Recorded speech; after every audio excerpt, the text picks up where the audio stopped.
all these golf events that you have coming up? Gabby, I'm glad you asked. Got my calendar right here. July 17th at Red Run, and then July 31st, I have the American Golf Outing for the Cancer Society. I also have the American Cancer Society golf outing on the 31st, and also I got yours on the 18th, but Yeah, I'm gonna be there. Whoa, boys, these are a lot of events and golf outings. Well, you want me to miss my own golf tournament? Gabby, they're all great coaches. I mean, this Okay, is... hold on.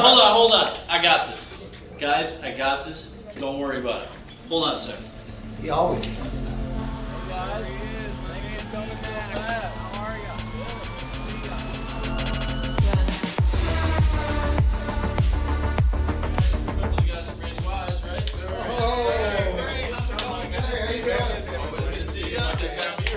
The Randy Wise Celebrity Golf Tour. Watch for the eye.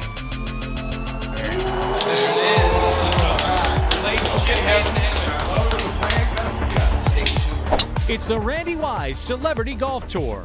Some of the biggest names in Michigan sports. And some, well, not so much. Brought to you in part by Premier Security Solutions, Fairway Packing Company, and Swiss Insurance. Watch episodes at woodwardsports.com. All right, good morning, everybody. Welcome to the Morning Woodward Show here on the Woodward Sports Network live, woodwardsports.com. It's a beautiful Friday, June 2nd. We are a month away from me being a dad, and I'm not ready at all. Not ready at all. Like, I don't even know how to explain it anymore. You don't have to. I kind of have to. I'm talking into a mic right now, but... I mean, you don't want to explain that there's not really much to talk about. Well, you don't have to explain your child, is my point. You're having a kid, it is what it is. How are you, Gabby? Missed you yesterday. Okay. Well, we kind of did, but didn't, if I'm honest. Because we got to talk about dictators yesterday. Nobody interrupted. It's great. Oh, wonderful. So, I was going to actually do a top 10 list today, but you yelled at me, so... You know, here we I'm are. so glad we're not doing that. I'm so glad. Glad I'm back to keep things on track. Well, look, you know what? Last night we had an amazing NBA Finals start. And you know what, Jeff? Nikola Jokic, a triple-double, and a really comfortable win for the Denver Nuggets. And I have a question for you. Did the Miami Heat even have a fucking chance, bro? I mean a chance at what? And I mean, like, winning a game. Oh, yes. Yeah. Yeah, you see how the Denver game... played an average game. And we're up by double digits for 80% but of the that was game. more. That spoke more to me about the Heat than anything. And towards the end in the fourth quarter, they scored 30. So something clicked Jeff, late. Nikola Jokic rested almost 14, 15 minutes that game. Yeah, I mean... They could have been up by 30 if they wanted. The Nuggets are the better team. They're playing better in the playoffs. But you think the Miami Heat are going to get smacked around for 4 games in a row? Yeah, I do. I got the Nuggets winning in 5 or 6, so I'm giving them a game. I think at you're being least. nice. If you think they'll get swept, that's fine. You're such a gentleman. You did this with It's the not even about Lakers. You're being- like, oh, the Lakers. No, well, the Lakers are going to do it. Well, I said the Lakers would win that series, so I don't want to go that route. The Miami Heat are not going to win this series, but they're going to make it. They're not going to get swept. I don't see it. I don't. Jimmy didn't play like Jimmy, and that was the biggest question I had too for both teams.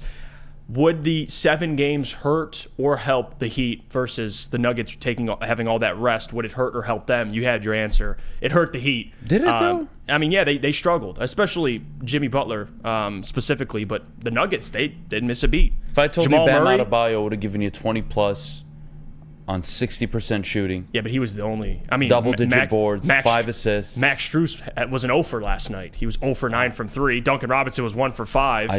It's not just Bam. Bam showed up to some extent, but Jimmy 13 points, like that ain't gonna happen in consecutive games. To be fair, sure. I think the Nuggets can play. This reminds me of Game 1 of the Nuggets and Lakers. Remember when AD gave you 40 and LeBron gave you almost 30?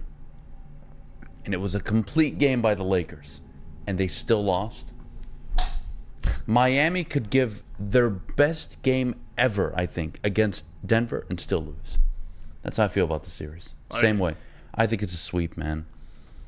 And you know why? Because there's one true superstar on the court. I think Jamal Murray's ascending. I mean, he's played really well the has. Entire playoffs. But Nikola Jokic is the definition of a superstar. He does it with ease. Everything. Rebounding, passing, scoring, hitting all of his free throws, He had hitting shots from deep, playing way better defense than anybody wants to give him credit for. Nikola Jokic, you want to know what makes superstars that definition of a superstar? It's not just the championships. How easy do they make the game for not only themselves, but for others? But for others. LeBron is so good at this. MJ was so good at this. I mean, Nikola Jokic, the complete package. I never seen this in my life. I mean, what he did last night too, 27 points on 12 shots with a triple-double. It's absurd. I mean, he's toying with the Miami Heat. And we knew this was going to happen. I mean, if he played 10, let's say 10 more minutes, and he doesn't take those 2 6-7 minute breaks, he drops 30, 20, and 20 probably. With ease. Yeah. Jeff, that was the most nonchalant 27 triple-double I've ever seen in my life. Yeah, he woke up out of bed and got a triple-double in 12 shots. Yeah, he's so great. And there's no denying how good the Nuggets are. They're going to win this series. I have no questions about that. It just, now, will they sweep them? If they do, will I be shocked? No. But something tells me the Miami Heat have more heart than being swept by the Nuggets. It's not about heart, man. Part of it, but I know that's the everyone says heart, but if you actually look at the Miami Heat and how they play, you have what? There's not a coaching mismatch in this series. These are two very good coaches. Neither is like last series, Boston and Miami. You went into the games knowing that. It's not that type of coaching discrepancy right, where it's Joe Mazzulla who's never been a head coach. So this isn't, no, it's different. But also there's a big talent discrepancy as well. So is there? Oh, absolutely. I think it's just the Jokic. Are you joking? I think we give Aaron Gordon way too much love and credit. 7 for 10 last night. He played well. That's great. He good played defensively. Well. Why? Again, better than any role player on the Heat. Why did all the role players play so well? Don't try and do this thing where it's all because of Jokic. I think he helped, but come on, dude. Aaron Gordon was always a solid player. I'm not saying he wasn't a solid player. Okay, I was gonna say don't go there. Aaron Gordon's a good player. Listen, I love Jokic too, but we're not doing this. Okay. But how easy is it for all these guys to get buckets? It's easier when the offense literally runs through Jokic's body.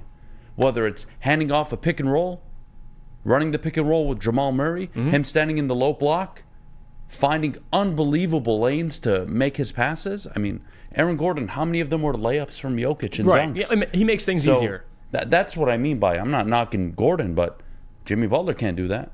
Miami doesn't have a player like Jokic. Nobody does. No, they don't. No, absolutely not. And it's a huge advantage. Yeah, he should have been MVP. He's the best player on planet Earth right now. So there's no player like Jokic.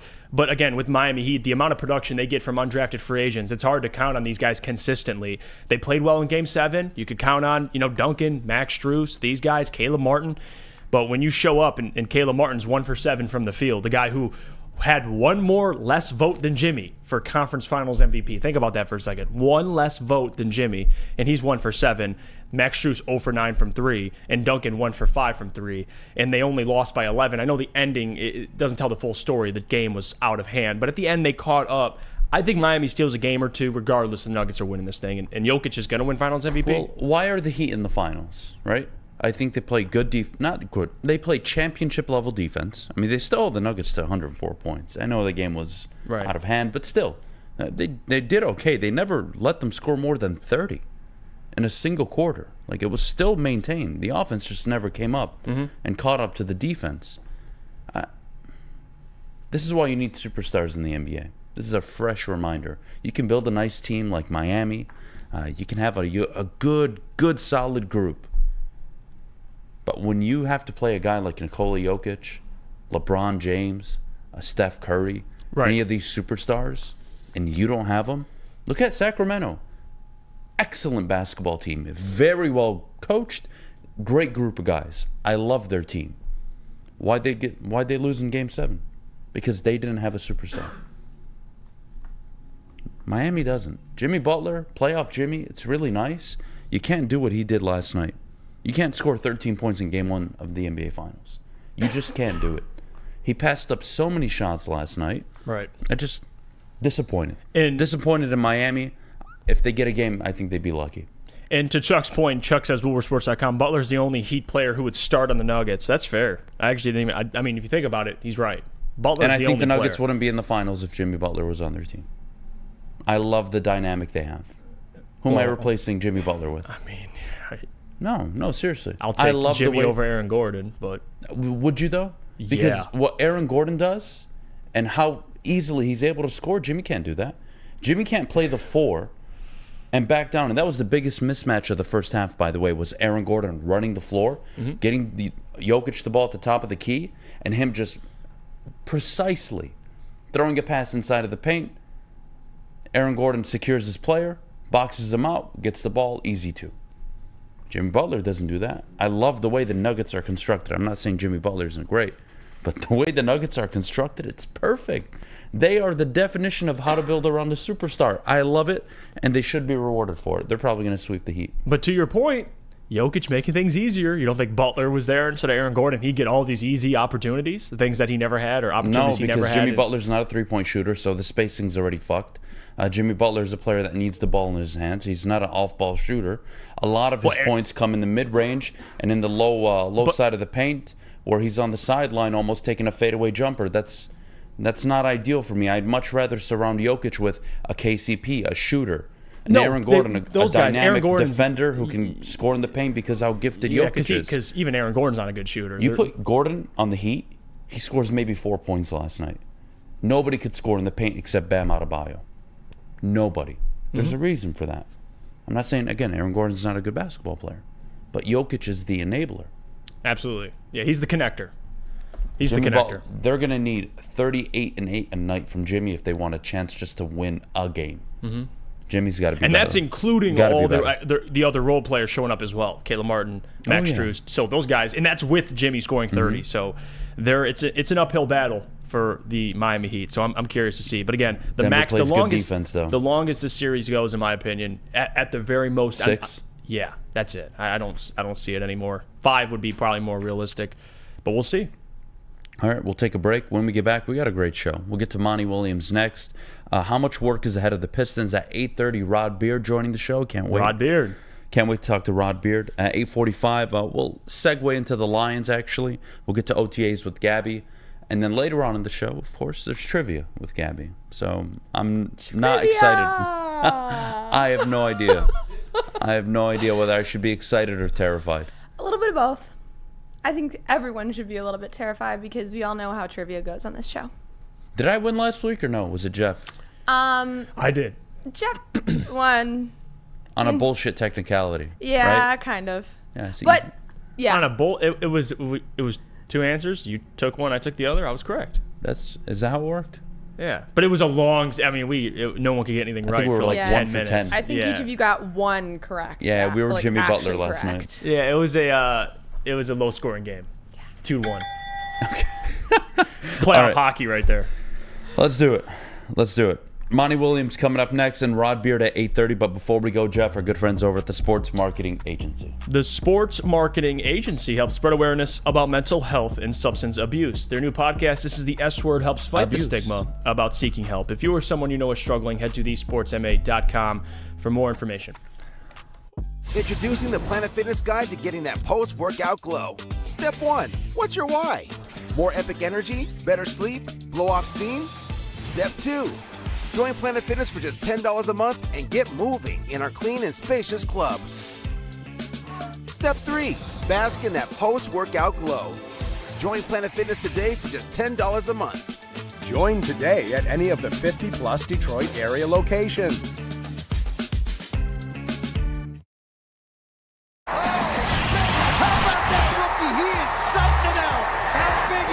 All of Detroit's sports teams live on Woodward. All of Detroit's sports coverage lives on Woodward Sports. Driving the best in Detroit sports coverage. Welcome back to the Morning Woodward Show here at woodwardsports.com. Thanks for tuning in. Be sure to check out all the shows that are available Monday through Friday at woodwardsports.com. You have 11 a.m. Big D Energy, 2 p.m. Ermanni and Edwards with Maz, and 5 p.m. with the Woodward Heavyweights. Check out all the clips on the website, previous episodes. Download if you're listening via podcast and leave a 5-star review. And if you're watching on YouTube, like and subscribe and get in the chat. I love it. Abuse. We're back. Why do you say it like that, man? It's how it's pronounced. Abuse? No, I did not say it like That's how you said it. I swear to God. Why do you have to like? I'm not. It's just how you said it. Jesus. Oh my This God. guy. I'm crying. God damn. All right, Jeff, Monty Williams. It's been 24 hours. Yes. Calm our tits a little bit. Everybody calm down. I try. All right. There's still a lot of work ahead. Monty, a good coach, yes. But again, last night, perfect example. You can coach. You can be Eric Spoelstra. Mm-hmm. When Nikola Jokic is on the other side of the court, that's a problem. When Jamal Murray is the second option on another team, that's a problem. When KCP, Aaron Gordon are the third and fourth options on a team with Michael Porter Jr., that's tough to beat. Tough to beat consistently. You can beat them, in a one-off, but consistently not a chance. So now I look at this Pistons roster, and I'm going to ask you, where does it start? I'm not going to sit here and say, Jeff, I want a contender next year. You know me. 50 wins by the third season is my expectation. 48 to 50. I'll give you that leeway. Where do you start? Is it, I'm going to give Monty the year to evaluate the roster, sort of like we're doing with Scott Harris with the Tigers, where nobody's bringing up anything. They're 2 games out of the AL Central. That's great, whatever. They're not contenders, though, and they know it. Riley Green just hit the IL. But the point is, you're letting Scott Harris just look at the roster, evaluate talent, and make decisions from there. Is it the same with Monty his first year? Because you're telling me 30 wins minimum, right? You want to see a 30-win season. I'm more at the 26 to 30 range would be nice, but me, I'm at 26. I don't know how much better they're going to get. Right. And I haven't seen any roster moves that would encourage me. Cade healthy, is that amazing? Yeah. Yeah, that's probably 5-6 more wins last year if Cade's available. It's still a garbage roster. The coaching was garbage last year. So I expect the offense to be better. They'll play better defense. Ivy will be better, hopefully. Cade will be the all-star we think he is and can be. Where do you start? Is year one I'm going to give Monty the year? And not about coaching pressure, but a year to figure out what this team is going to look like? Or are you looking at Troy and saying, let's go? Well, you got to get talent. I mean, you have $30 million, roughly around $30 million in the offseason to spend. So I think adding talent's a must. This team has to improve. We know that. And given that Cade's healthy, of course, and a majority of this roster's healthy, I don't want to say this year is all about evaluation, but I do think part of it is. Because last year you had an opportunity to evaluate a ton of players, but now it's Monty's turn. And Monty can go back and watch last season, and he knows a little bit about some of these players, but actually up close, who's a part of this team's future and who's not. I'm sure Troy already has an idea of who that is. But moving forward this year, it's clearly about getting Cade and Jaden Ivey to their prime as quick as possible, allowing these guys to reach their all-star, superstar potential, because the faster they can do that, the faster we can talk about the playoffs and making noise in the playoffs. You look at what Monty did with Phoenix. Monty's a great coach, but even every great coach in the NBA, you need talent, period. Even Mike Malone, good coach, but he has a damn good roster as well. And that's not to take anything away from Mike Malone, but that's the reality. Not everybody can be Eric Spoelstra and coach, have Jimmy Butler and Bam Adebayo and a bunch of undrafted free agents and go to the finals.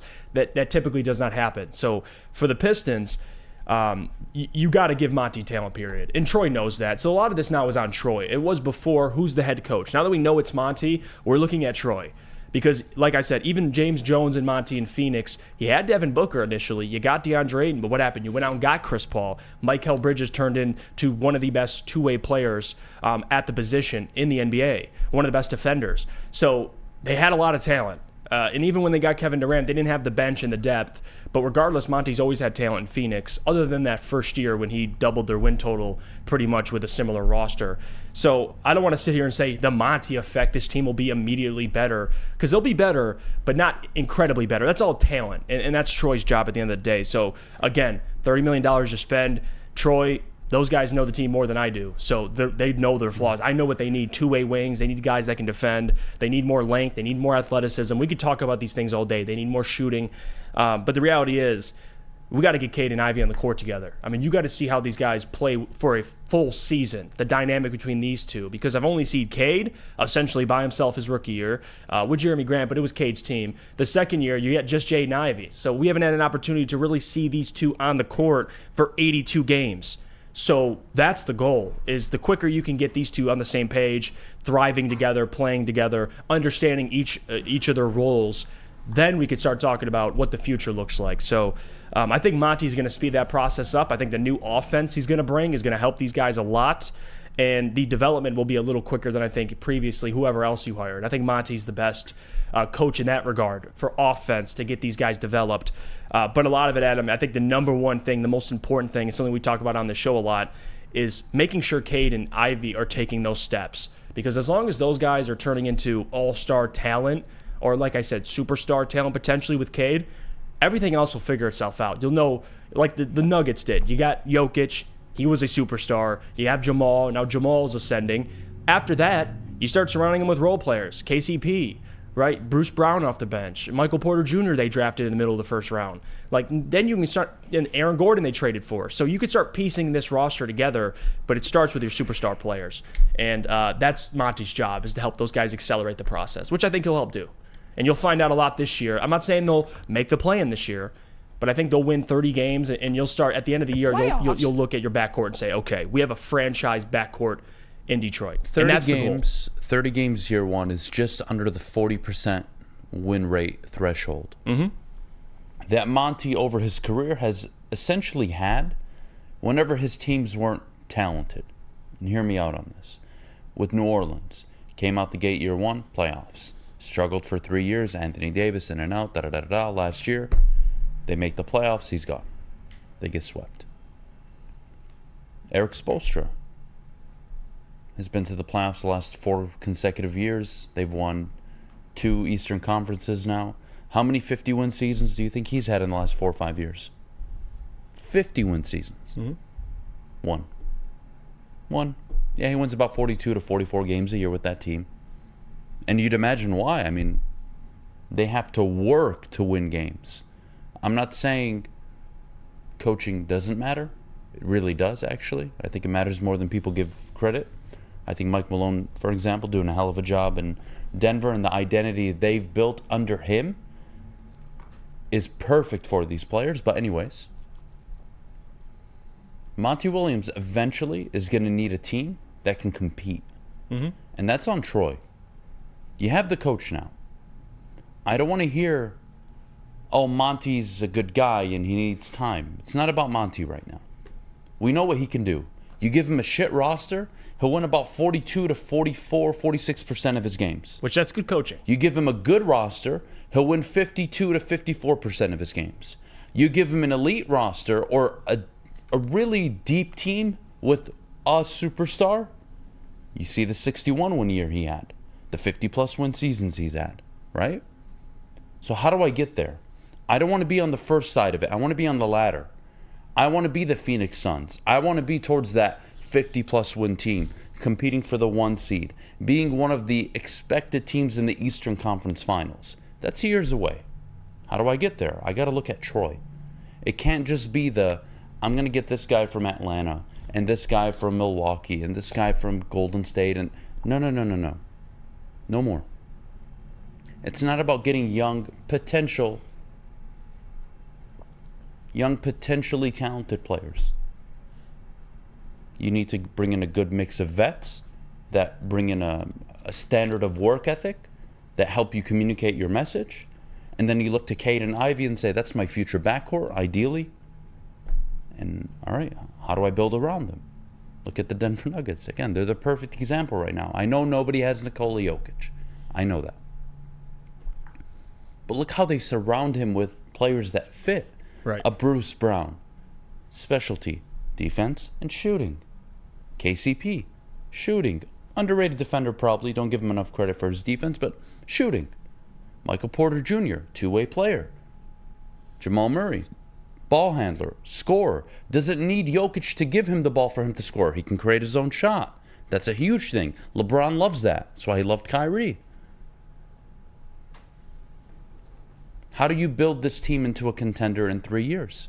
And I got a lot of questions for Troy because I don't see it.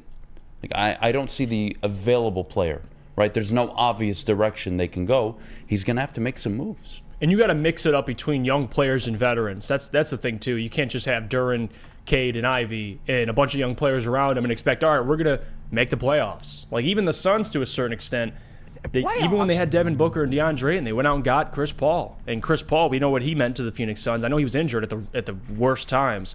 But regardless, the impact Chris Paul had, the Pistons are going to have to find a way to do that somehow. Now, I'm not saying it's a point guard, but some veteran in this league that maybe is an all-star or a really, really solid role player, whoever that is. And, again, Troy knows that better than anybody. So as much as you can say that Cade and Ivy's endurance development is important, the other part of it is going out and finding talent. You got to that's how you speed this thing up a little bit. And I'm sure Monty and Troy and Tom, they've all talked about that because Tom's serious about winning. So I don't think we're going to sit here and just wait for all these guys to grow and then we'll start winning. It'll be a mix between them growing but also having proven talent already on the roster. And that's what Troy has to do in the offseason. You got $30 million to spend. I mean, you can go find your KCPs, your Bruce Browns. You can find solid role players, and then we'll figure out what we have in Ivy and Cade and Duren. So playing together, that's the big thing. So you're spot on about that. It can't just be all young players, and I'm sure Monty, to help him, you don't want just all young players. No, coach, you want some veterans in the mix as well. Spend that money on bringing on some good vets, have them be your depth, and then what you do in the draft, I don't think, for the most part, outside of the Killian Hayes draft pick, when has Troy Weaver really missed? Just Killian Hayes. It's really just Killian. Yeah. Saddiq Bey's a good player. And where he got him, it's an excellent draft pick. Mm-hmm. Okay? Isaiah Stewart shortly after that. Cade Cunningham at 1. I mean, it is what it is. And then Jaden Ivey at 5. And we all really like him. So Troy can still draft somebody at 5 this year. Get somebody later on in the first round. He can still get some players to bring to this team. Troy just has to be willing, and so does Monty, to move off of the clutter that they have right now. Because I'm not interested in seeing Corey Joseph be a 7th, 8th guy off the bench. I'm not interested in some of the players that are already on this team. You move them, you ship them away, I don't care what you do. But bring me in 2 solid vets that can communicate, that are looking for a 1-2 year deal, and then also mix them in with the rookies you're probably going to select in this year's draft and see what you can get. Because Troy, I think, is a good talent evaluator, but now he's got to build a roster that Monty can win with by year 2. Right. Because that'll be Cade's 4th season. That'll be Ivy's 3rd. That'll be Duren's 3rd. And that's your core. That's what you have. Right. So I don't think it's bullish of me or, unfair of me to ask that. I want a winning team 2 years from now. And I like some of the pieces already in place. Like I like Alex Burks. I like Bojan Bogdanovic. Now, if they trade him or not, we'll figure that out. But Bojan, I think, could be a serviceable player on a team that's trying to win games as well, depending on what his role is. I think it'll change with Monty. And then Alec Burks, who, again, 2 guys that can shoot the ball and 2 guys you can depend on. Like, that's a good start, but there's still plenty of more work to do, especially defensively, finding guys that can defend, especially at the wing position. And I'm sure that's going to be the goal, not only in the draft, but in free agency. But finding guys that fit also. Yeah, right? Of course. Guys that are going to work around Cade and Ivy and Duren and all the players that you have now. And Bogdanovic, what are you going to do with him? That's going to be the biggest question. Hell, that's what I'm going to ask Rod Beard when he joins us in just a minute. So we'll take a break. When we get back, Rod Beard on the other side of the segment. We'll take a quick break. But before we go, I got to tell you about my good friends over at Lady Jane's. Haircuts for men, open 10 to 8, 7 days a week. Walk-in anytime, no appointment necessary. They're amazing stylists. We'll take care of you like they always take care of me. So what are you waiting for? Get to a local Lady Jane's near you. Lady Jane's, it's wicked awesome. The sports marketing agency would not be who we are without great community partners like Higuera Health and Carol Zaniga. It's an awesome opportunity to partner with your organization. Higuera Health is a comprehensive behavioral health organization. We serve children through older adults with mental health, substance use, and developmental disabilities across Western Wayne counties, and really excited to now be in downriver communities as well. Give us a call at 734-458-4601. We don't like to brag that we are the toughest sports network in Detroit, but we do have a guy named Darren McCarty on our side. Woodward Sports. All right, we're back here on the Morning Woodward Show, live, woodwardsports.com. Adam Beydoun, Jeff Iafrady, as always, and Gabrielle D. Phillips. If you're watching on YouTube, make sure you like the video, subscribe. If you're missing the show, you're watching it after, make sure you leave a 5-star review wherever you listen to podcasts. We got Rod Beard joining us. Rod, first of all, good morning. I'm sure the last 24, 48 hours have been super busy and exciting for you. How you doing, buddy? This is why you go into sports. I'm doing pretty good. This is the reason that you go into sports. It's for the unpredictability and just the idea that you don't know what's going to happen. A couple of days ago, I was on with Brandon on Woodward Pistons, and just kind of, I think you trust in Troy, and I think something's going to happen. Maybe next week, maybe they figure something out. And that day is when all of the news broke. So that's why you go into news. That's why you go into sports. Is for days like this and times like this when something very surprising happens and the fan base is really exhilarated by it. We're joined by Rod Beard, the assistant sports editor of the Detroit News. Rod, my guy, appreciate you joining the show. I got a lot of questions to ask you, and I want to start first with the process of hiring Monty Williams, because we know at first they pitched to Monty, he wasn't interested, but I know money talks. That's the obvious part. But what really made Monty, what was the final decision for Monty, or what made him finally think, you know what, I'll take the job?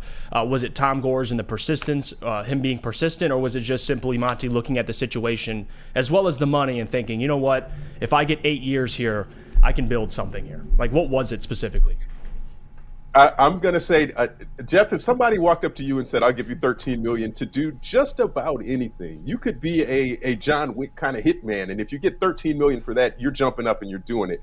I think the numbers ultimately were the difference maker in all of that. And maybe if the initial number was 9 or 10, then, okay, I'm mildly interested, but that may be what the Milwaukee Bucks offered or what other teams were offering. But when you ratchet that up and say, "Hey, we really want you here," that's a difference.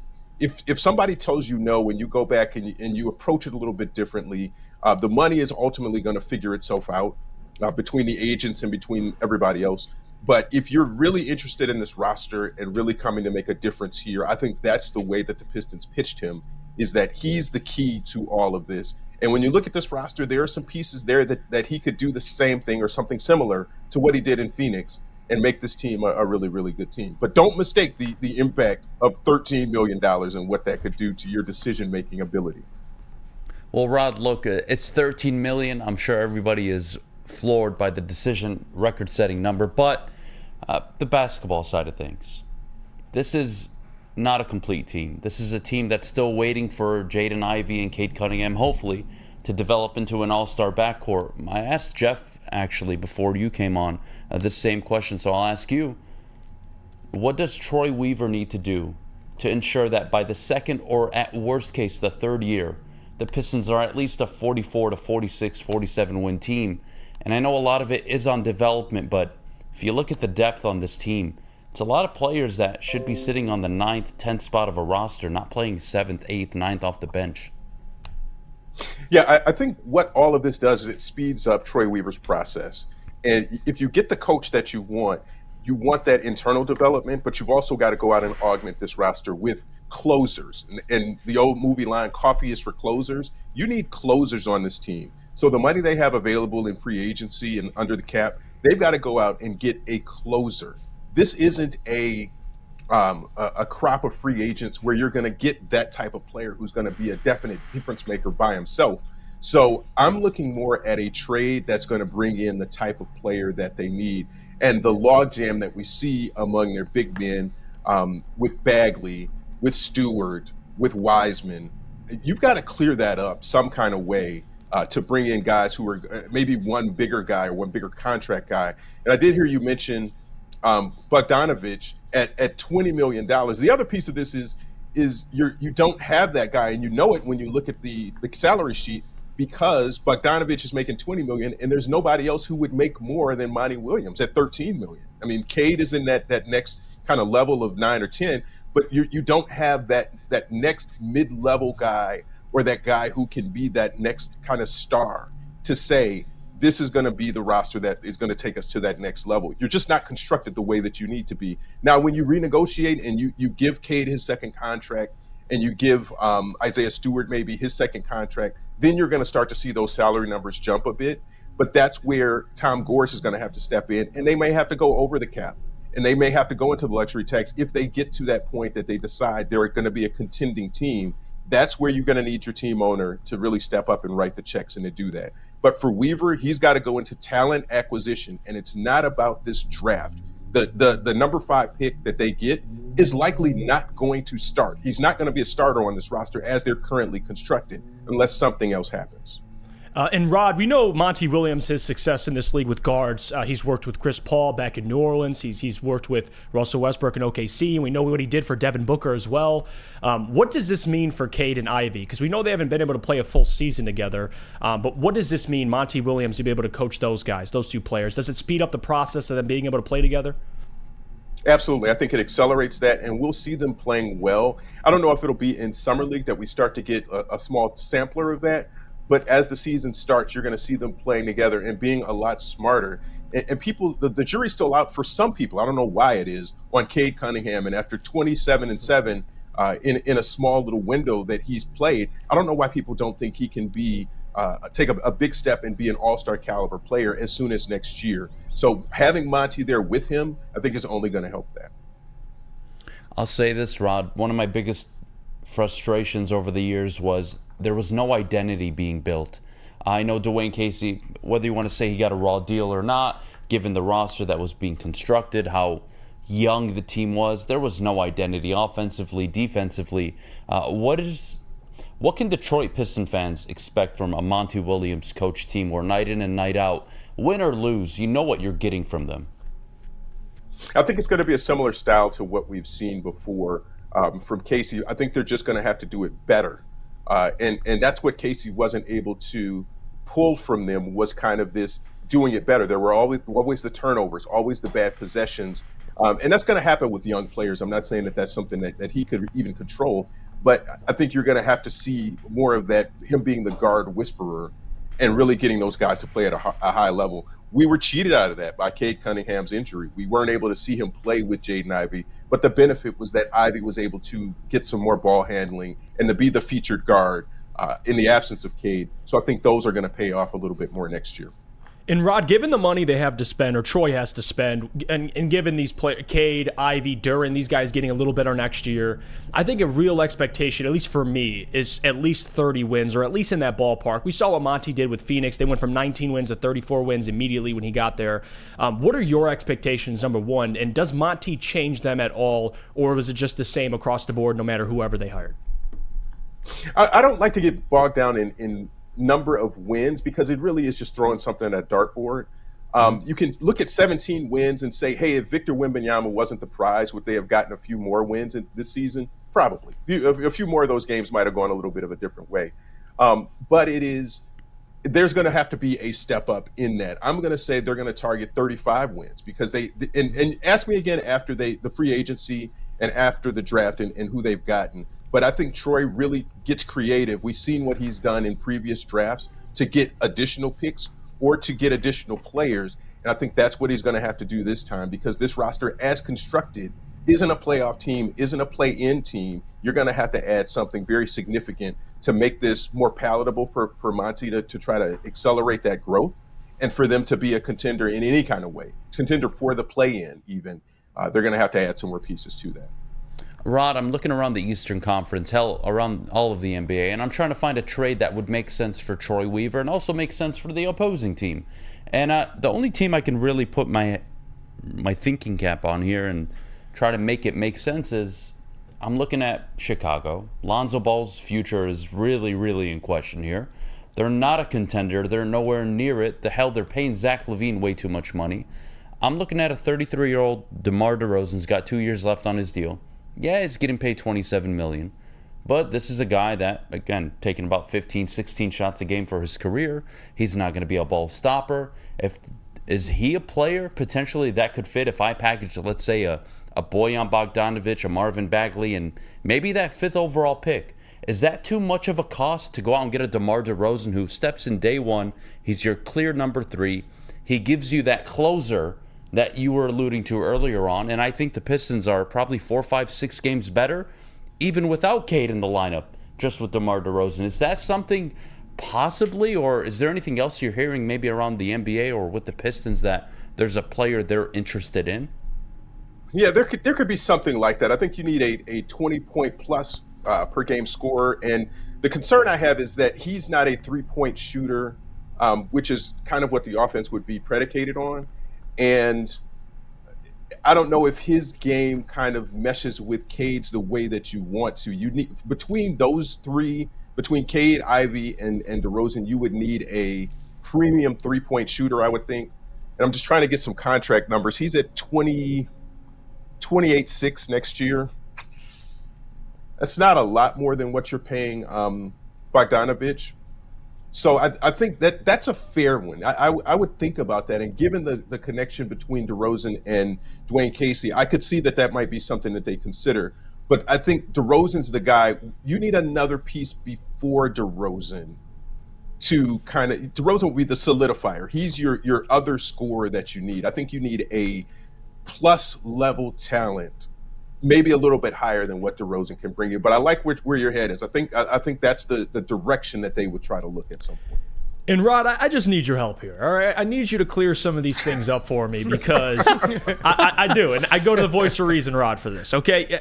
The whole narrative that Troy only wanted Kevin Ali and this was Tom Gore's decision to go get Monty Williams. Can you explain that a little bit? Because people forget that Monty and Troy have worked together in OKC. What was the I guess, philosophy for Troy in this instance? Was it, I don't think we're going to be able to get Monty, so Kevin Ali's my guy? Or is it simply Kevin Ali's my guy no matter what? How did that work with Tom Gores and Troy Weaver with picking the coach? Well, my understanding was that I think everybody would have wanted Monty, no matter what.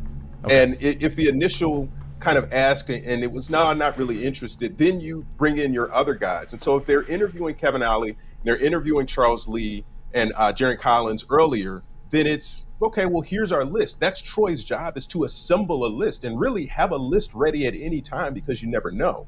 So I think those are the initial 3 that they started with. And again, the misnomer there was that those were the only 3. Those were the finalists at the time. And that wasn't exactly it. It was definitely those are 3 that they're considering. But you never know because Budenholzer is still out there. Nick Nurse wasn't coming here. And you have Monty Williams. So once that turned around and it was, well, hey, maybe we can go back and make another run at him. Then it was, well, Monty's always on that list. I don't want anybody to get that twisted at all. Once Monty became available, he was on every team with an available coaching position, and maybe some that didn't have an available coaching position. That was the guy that they wanted. So the Pistons, and I tweeted this yesterday, credit Tom Gores for doing whatever was needed in getting a coach. And people bag on him for a number of reasons, and I'm not going to say whether that's right or wrong. But all you can ask from your team's owner is to, when you need a check written, that he writes the check. Right. And that's it. That's it. It's just like being a parent. If your kid needs a computer or something else to do better in school, your job as a parent is to go and make that thing available for them, put them in the best position to succeed. And Tom Gores did that. So like him, don't like him for his politics or for whatever else he does in his businesses. As a basketball owner, he did the best possible thing that you could do is shelling out the money and record money for you to get the coach that you felt like you needed. All right. Well, Rod, I can't thank you enough for joining us this morning. We appreciate it so much. It's good times to be a Pistons fan. I have hope now. Anytime. You got Jeff out here who's a superstar. Jeff is the man. Jeff dodges me every day, Rod. You should imagine what I have to deal with when I work with him. Don't do this. Dude wants eggs made for him before he walks on the set. Yeah. We do our production meetings the night before. Yes. He doesn't show up. He's like, oh, I'll talk about whatever. I'm ready. Like, it's impossible. The guy's a diva, making $50 million a year over here, killing us. Diva Jeff is the best Jeff. You got it. Bro, just like on the show. Just like on the show, Rob. He's got to have people. He's got to have people fanning him. He's got to have his grapes peeled. His strawberries have to be sliced in the morning. That's 100%. Rod, did you tell him about when we went out to dinner? Oh, don't do this. The celebrity that Jeff was? Don't do this. Okay, we went out to dinner. I'll make this really quick. We went out to dinner, and we walked in the restaurant, and they're like, "Oh, it's Jeff," and the girls already knew him. The wait staff already knew him. Where the hell did you guys go? Norm. It was P.F. This was Chang's at P.F. Chang's. Somerset. We saw Maddie.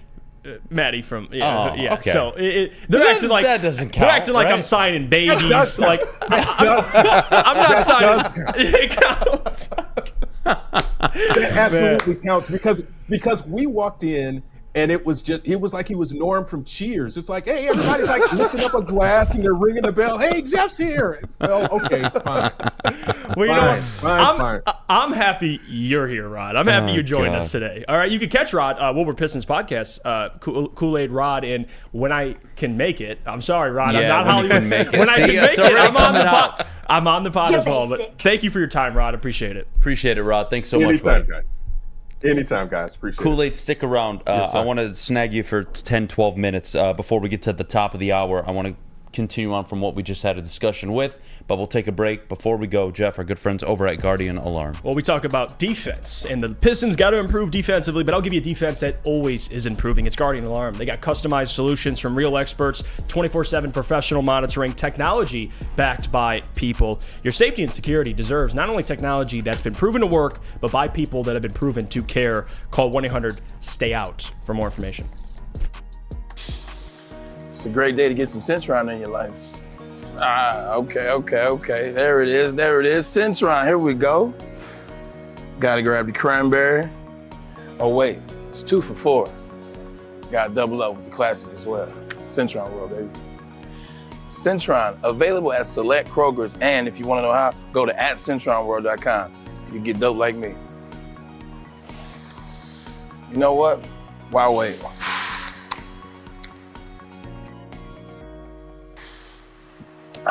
Great taste, guaranteed.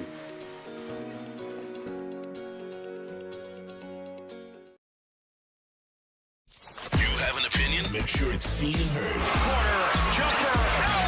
Tweet us, hop on the YouTube chat, slide in the DMS at Woodward Sports on all social media. We're back here on the Morning Woodward Show, live, woodwardsports.com. Adam Beydoun, Jeff Eifredi, Gabrielle D. Phillips. We're joined by Brandon Kool-Aid. What up, Kool-Aid? The other half of the Woodward Pistons podcast. What up, though, people? I need more stories of Jeff being a diva out in public, by the way. You guys this sign me is up any day false. of the week for this. You know what, man? We gotta have you come out to the next dinner. We have to. Yeah, No, I'm because like he banned would- from going out and just having dinner in within like a 15-mile radius of my house. It's actually really annoying. Look, man, we'll take you out to Somerset. Well, you know, Jeff, he's Somerset, the one. man, good. He has the Hopefully hookups. nobody knows me. He has the hookups. I heard R.J. Hampton was out there yesterday. Hey. And no, I don't. No, don't Is that who you want? No, that's not. I don't know. I don't know where he was going with that. If it's that's Jeff's boy or anything. No, I'm not a diva. Not Hollywood. It happens. All right. We went to P.F. Chang's, me, Brandon, and Rod, and ran into Maddie. All right. I'm not a diva. This is false. This is false Kool-Aid. rumors. But Kool-Aid, thank you for joining us. Whatever. Oh, man. Kool-Aid. We Yes, just sir. had a good conversation with Rod. Really enjoyed it. Yeah, he's great. I want to ask you this, okay? Maybe there's a move that I haven't put together yet in my head, or that maybe I'm not aware is a possibility. But what do you make of the DeMar DeRozan trade that I brought up? Because I know there's concerns, and I think rightfully so, but given the money that you're spending on two garbage players, I think it's worth it. And then, sorry, Marvin, and boy, actually, I'm not sorry. I take that back. I'm not sorry at all. Anyways, moving on. Unapologetic. Is there a different scenario where maybe you go get a shooter like a John Collins? Or maybe you go around the league and like some of these guys that teams aren't going to want to give up, no? Like, to me, I'm trying to make it make sense for both. It's Chicago, Lonzo Ball's dead. They're paying Zach LaVine way too much money to be an average star, if you want to call him a star, which it's hilarious to me. But anyways, yeah, paying Zach LaVine way too much money. Right. You got 27, 28 million on the books with DeRozan. I'll take it for 2 years. And by the time he leaves, Cade and Ivy are my star backcourt. And he plays a 3. Not Super Bowl dominant. At least I hope Monty won't make him. Right. The offense still goes through Cade and Ivy. concern is the three-point shot, sure, but what do you think of the DeRozan deal? Look, man, when I first heard that name, I was wondering where you were going with that. And when you said DeMar DeRozan, I was like, yo, to me, that makes a lot of sense. I don't think he has to be the guy that shoots the three because of how effective he is in the mid-range and off the dribble.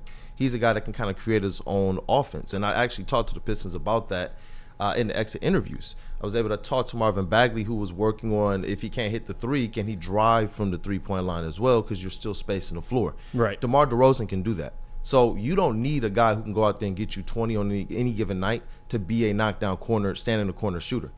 I thought that it was a brilliant deal because there's going to be times when Cade and Ivy don't understand playoff pressure. You're talking about trying to win. DeMar DeRozan is going to understand that, the different wrinkles. And when you're talking about a professional NBA scorer, that's DeMar DeRozan. We don't have that type of scoring on our squad right now. And I don't know the last time we had it. And my question, or my, I guess, devil's advocate of that would be, is it fair to say for DeMar DeRozan, you want spacing with this team? I think we could all agree with that, especially in the starting lineup, because if you have Duren out there and you have DeMar DeRozan, that already kind of caps two positions, at least spacing the floor. And then Ivy isn't the shooter. I think he could be a decent shooter, maybe a 35% three-point shooter, but not anybody that can, I don't think, at least hit 40%. Maybe Cade can be in that area, but you don't have anybody that can be knocked down in this starting lineup. Is it fair to have questions about DeMar or John Collins? These guys aren't elite shooters. They're good players, especially DeMar, good closer, great closer, actually.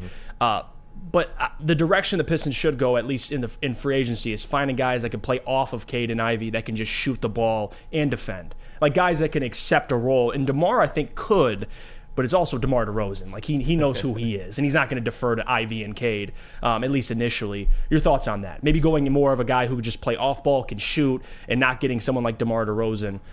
Maybe that's not the right player, but somebody that can fit that mold. I think the most obvious one off the top of my head would be Mikal Bridges, but he's not available. But somebody of that kind of play style. Is that more fair? I would love a Bridges, but I think it depends on the system that Monty Williams is going to run. If they're going to be heavy, dribble handoffs, pick and rolls, getting guys into space, because they have to do that. There was just a sore, man, lack of just cutting, backdoor cuts, lobs. So if you add a guy like DeMar DeRozan, if you add some of that type of talent in addition to whoever your draft pick is and Jaden Ivey, you actually get the opportunity to run them in different sets than you saw them doing last year. And I think it's going to be actually better for their offense, getting them moving, getting them cutting.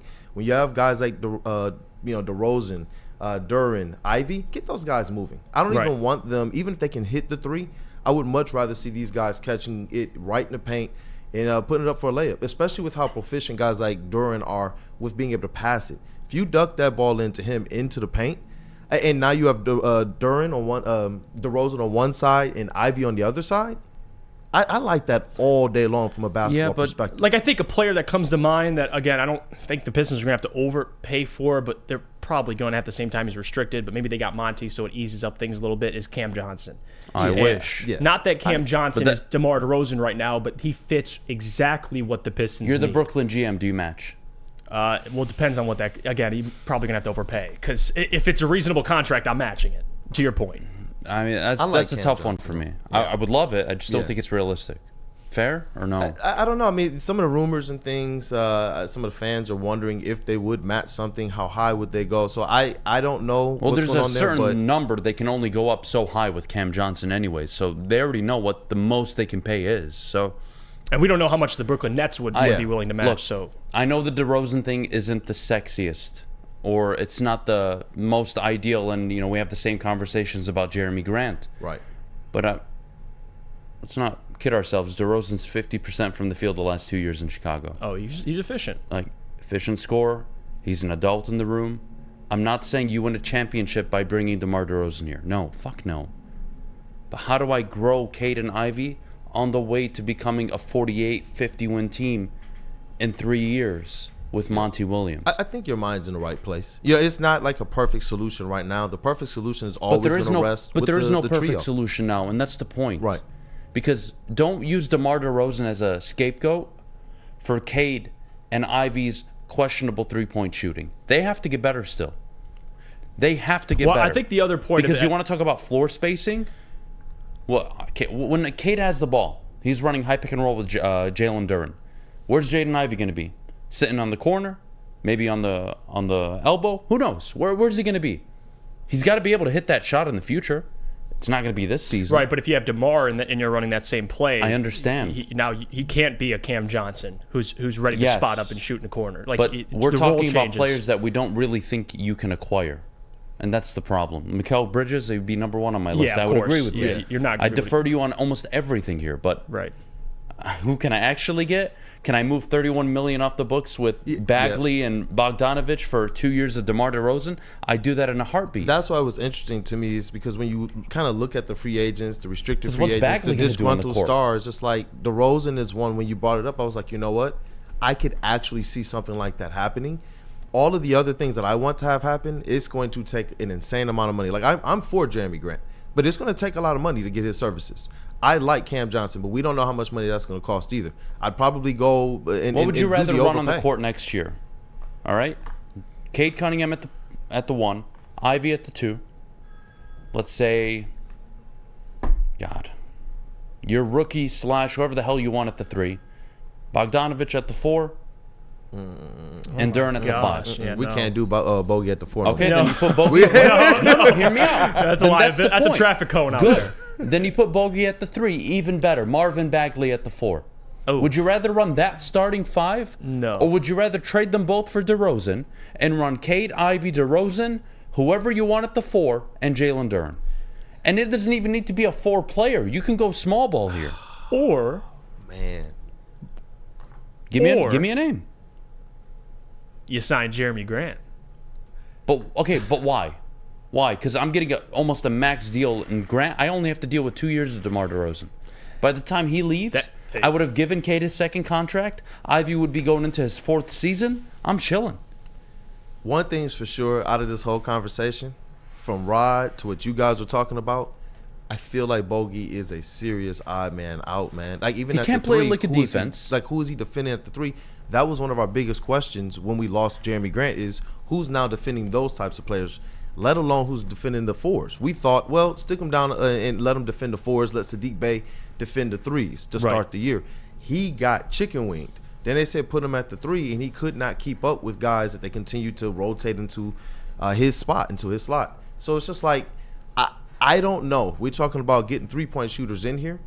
I don't know necessarily how much more Bojan brings to us as a 3-point shooter in terms of making a positive impact over the defensive, lack of defensive impact. It's because I'm looking at guys that got a combination of things. You could shoot, you got size, length. Like Jeremy Grant, I brought him up, and I don't think that's going to happen, but he checks those boxes for me. He shot 40% last year, 6'9", set over for a 7-foot wingspan. We know we talked about the impact. Takes the same amount of shots a game as DeMar DeRozan.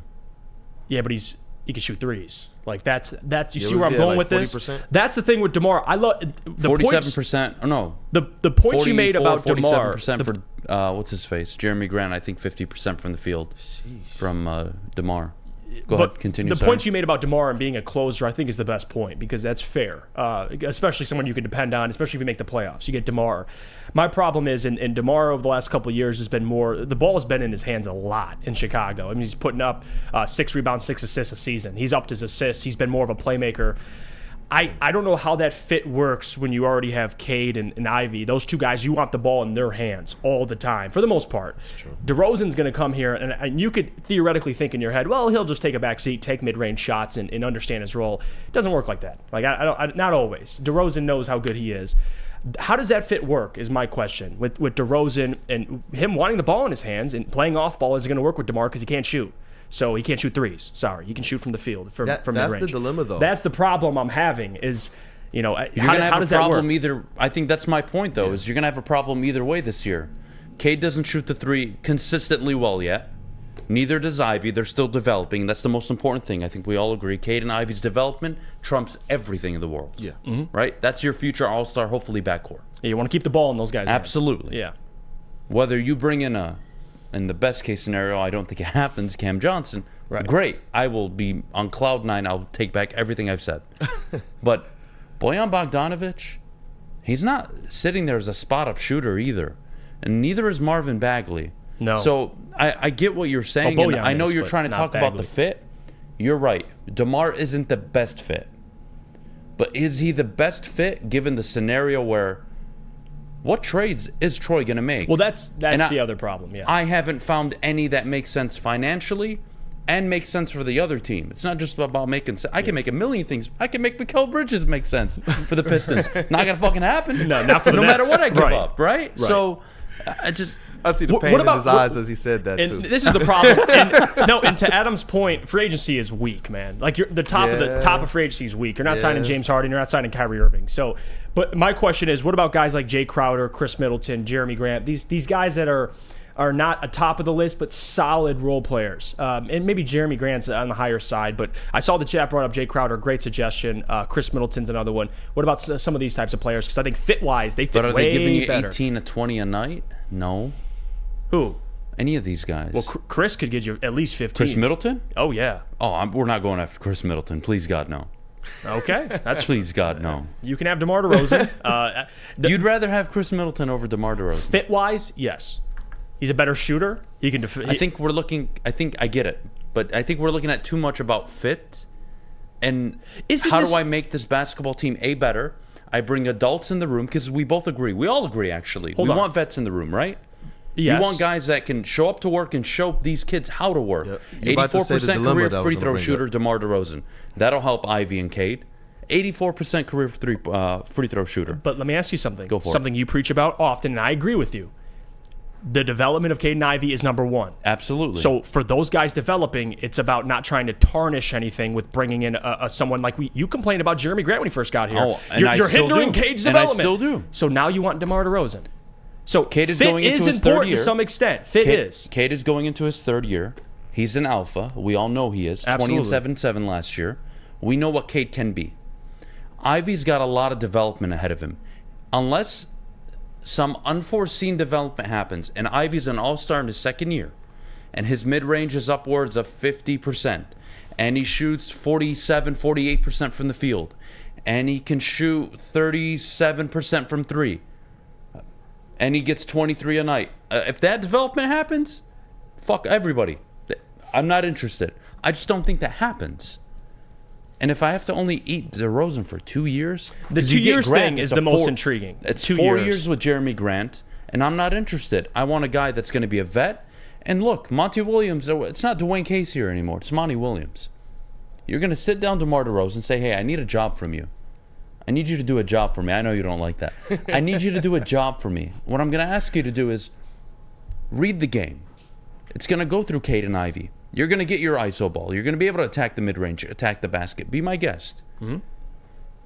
And then I want you to show these guys how to pick their spots, how to be more aggressive when the team needs it, when to kind of take your foot off the pedal and maybe distribute a little more.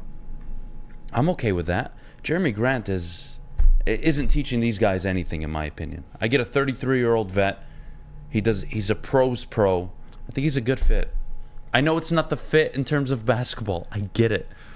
But what trade else? Please, somebody. Well, that's his best. That's honestly the That's best my point. argument. Because even Jaylen Brown, it's unrealistic. You're not getting Jaylen Brown without trading Ivy. Like it's just not happening. So there's the problem. If you want to Pistons keep face. Ivy and Cade together, yes, you guys go do the research and tell me where the salary cap makes sense, and the other team is willing to do it, and you have to give up your draft pick, and you like the trade. I guess the teams you're looking at, Brandon, would be teams that are in cap hell that need to get rid of players. Yeah, Chicago. You don't want anybody or from disgruntled Charlotte. stars. Man, we got to look around. There are some stars out there. There are some people who kind of fall just underneath that too, who aren't necessarily the happiest in their situations or looking to kind of take a step up.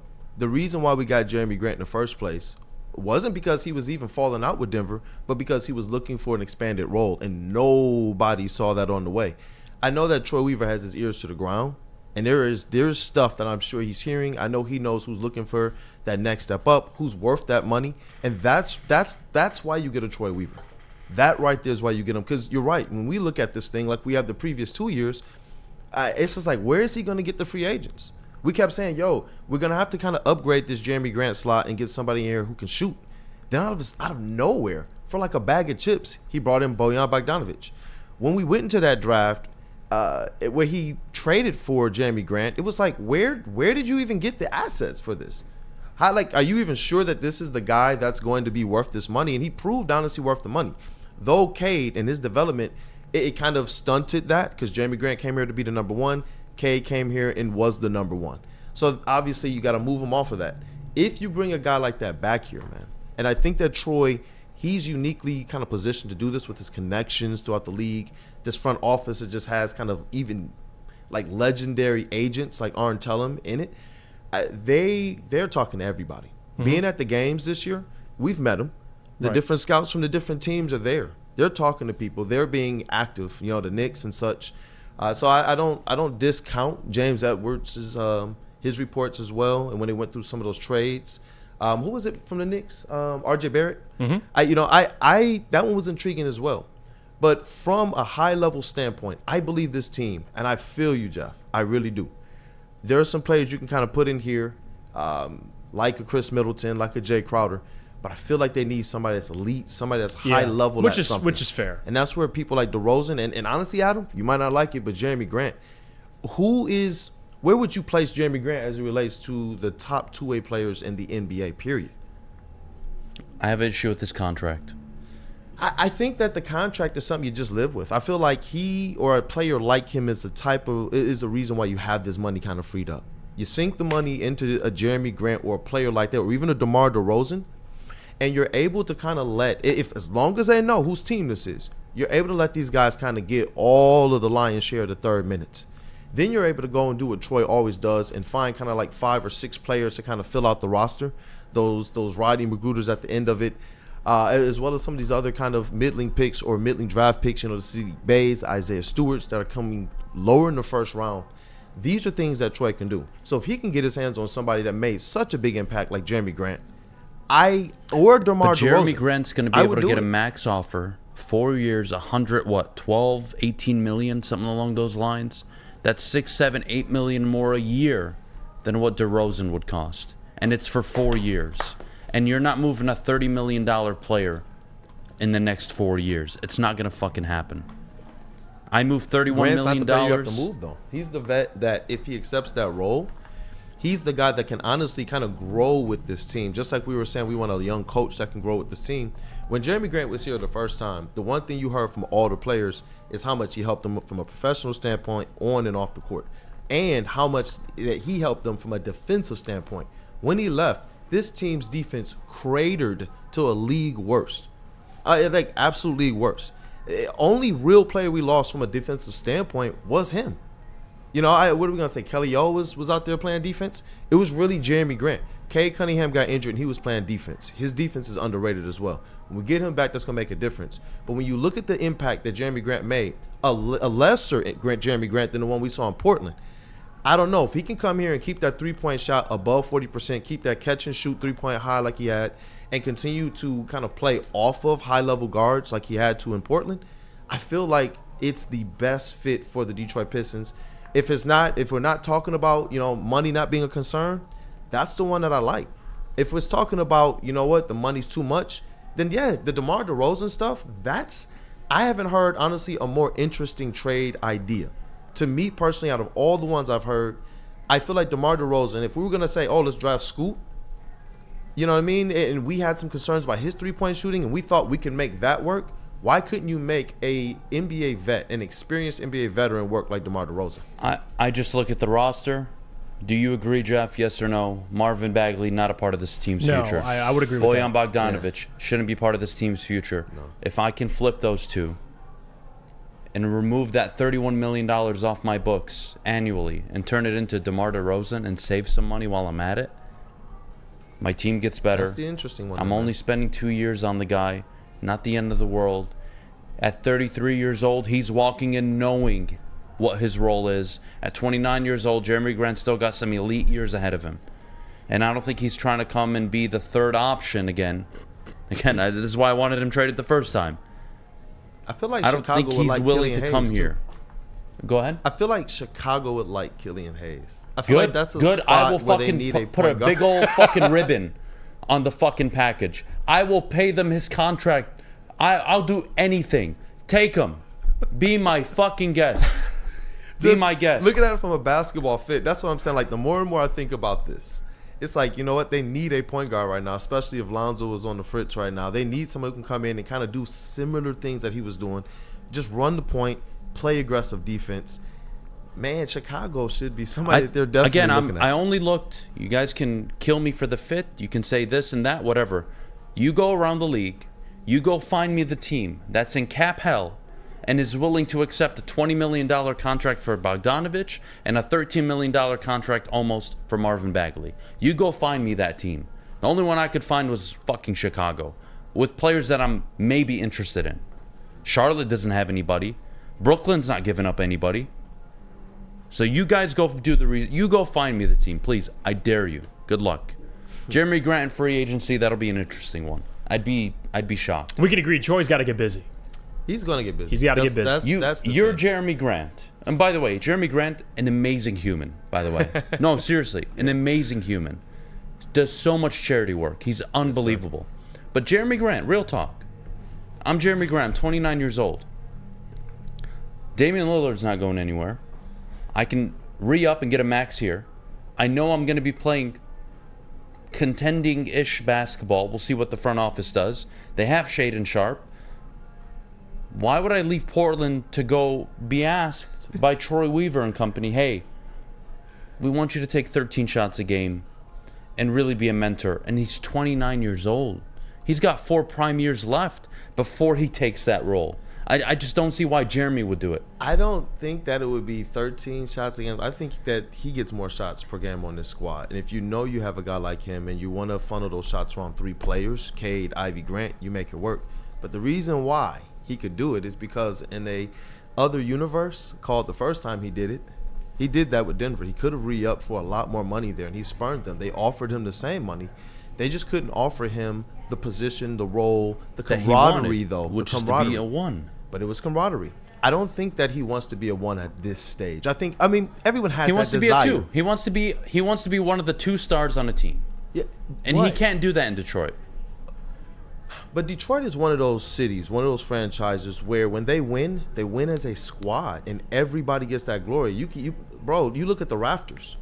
This is one of those unique places where if you're a Jeremy Grant of things and you can't find yourself in a position where you can be that number 1 star on a winning squad, then honestly the Detroit Pistons make a lot of sense because they're trying to win a championship. I haven't heard Portland or seen Portland make any assertion towards we're trying to win a championship.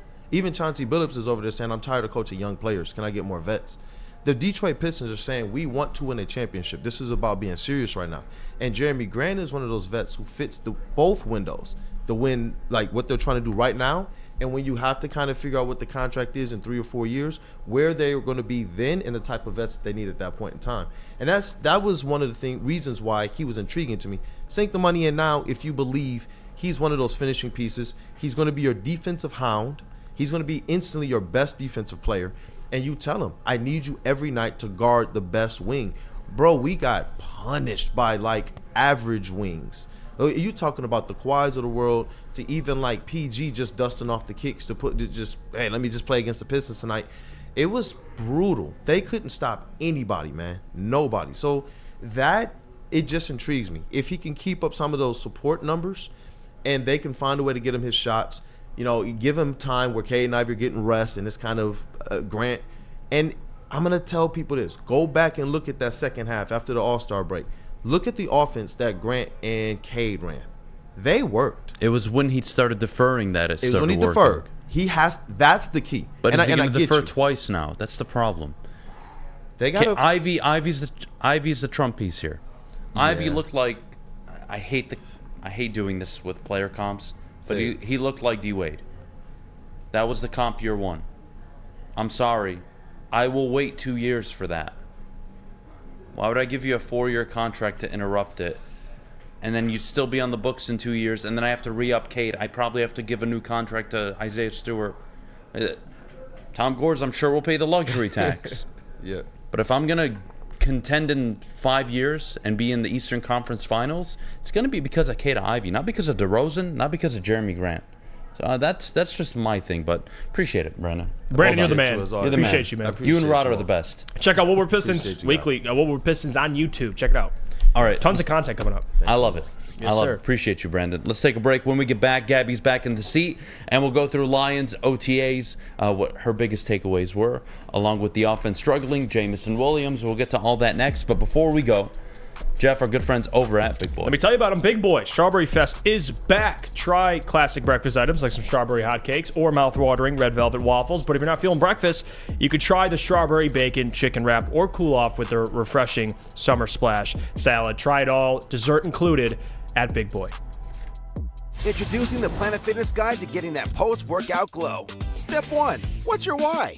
More epic energy? Better sleep? Blow off steam? Step 2. Join Planet Fitness for just $10 a month and get moving in our clean and spacious clubs. Step 3. Bask in that post-workout glow. Join Planet Fitness today for just $10 a month. Join today at any of the 50-plus Detroit area locations.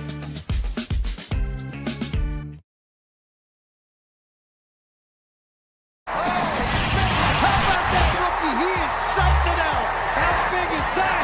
of Detroit's sports teams live on Woodward. All of Detroit's sports coverage lives on Woodward Sports. Driving the best in Detroit sports coverage. All right, we're back here on the Morning Woodward Show live, woodwardsports.com. Adam Baydoun, Jeff Iafredi as always, and Gabrielle D. Phillips back in the chair. Miss you, Gabby. How are you? I'm doing great. We had too many guests. What am I supposed to know. do? It's been a busy morning. We got to figure out the seating situation. One day I'm not going to be here, and you guys need to figure out who the hell's going to sit here. Okay. All right? Okay. But Same. Let's not get there. In the meantime, Alex, if you could play the recap from yesterday and kick things off as we recap OTA number 5 down at Allen Park yesterday. We are down here kicking off June and OTA number 5 at Allen Park with the Detroit Lions. This morning started with Dan Campbell speaking to getting back to the basics. This is the Lions' goal this spring as we're looking at minicamp and OTAs. Back to the basics of what we did last year, and let's do them better. Let's just fundamentally get a little bit better, a little sharper with it. And so that's the tug of war we play right now. Ben Johnson came in the room shortly after and echoed nearly everything Coach Campbell had to say. Year 2 for us as an offense, it really becomes less about learning the system all over again. It's more our theme this springtime has been back to the basics. And so we've been harping consistently on the fundamentals. That's all we have for you down at Allen Park today. Lots to look forward to this Lions season and how they take these basics out onto the field. So yesterday was very busy. It was great down at Allen Park. Obviously got to hear a lot from Dan Campbell and Ben Johnson. So that's kind of where I want to kick off the conversation reviewing yesterday. So as I mentioned in the video and as you heard from Dan Campbell, their main focus this spring is those building blocks, creating that foundation. He said, you got to get good at the stuff fundamentally first. And like they did good last year, but they didn't do good enough. Right. And that they're in this battle of how much do they focus on the fundamentals and perfecting what they did last year versus adding new things to the playbook.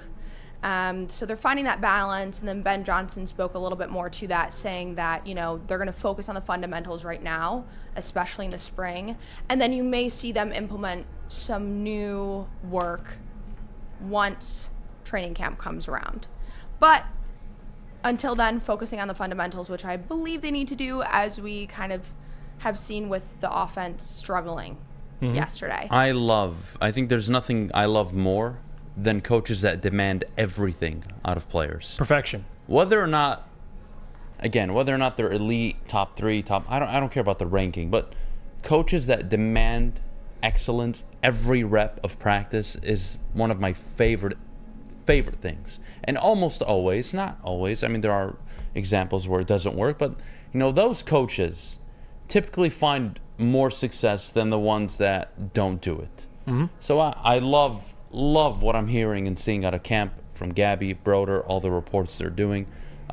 No problem. The offense struggling, oh well. Yeah. Tough shit, don't care. I really don't mind. Ben Johnson looks ready for action. They will be ready. I know the Jared Goff and Jameson Williams connection had its down moments yesterday. We'll get to that next. But just focusing on the offense as a whole, they added a new tight end, a new running back, and they're going to want to get them involved. And the rookies. It's going to take time. So I'm not going to sit here on, June 2nd and say, boys, it's a 6-win season. Offense is fucked. Not doing that. They'll be all right. And also, Sam Laporta I saw clips of him yesterday popping up on social media. He looked good, and he looked smooth at tight end. How did he look yesterday? Consistent. I know you like dudes that are smooth. Okay, well, why'd you got to go there? But You Gabby, said it. Consistent. And Matt had the opportunity to go last week, and he spoke about, how electric he was, how consistent he was, and I think one of the best things is consistency, and that's what Dan Campbell and Ben Johnson are looking for. So if he's showing up in the 2 times that the media has been able to be there, and he's been consistent then, you can only imagine that he's showing up and being consistent day in and day out. It's very enlightening to hear how much Dan Campbell and Ben Johnson are on the same page, and also the self-correction that Ben Johnson touched on. He said, last year I micromanaged, and my goal this year is to not micromanage, to step back. They know what they're doing. They trust.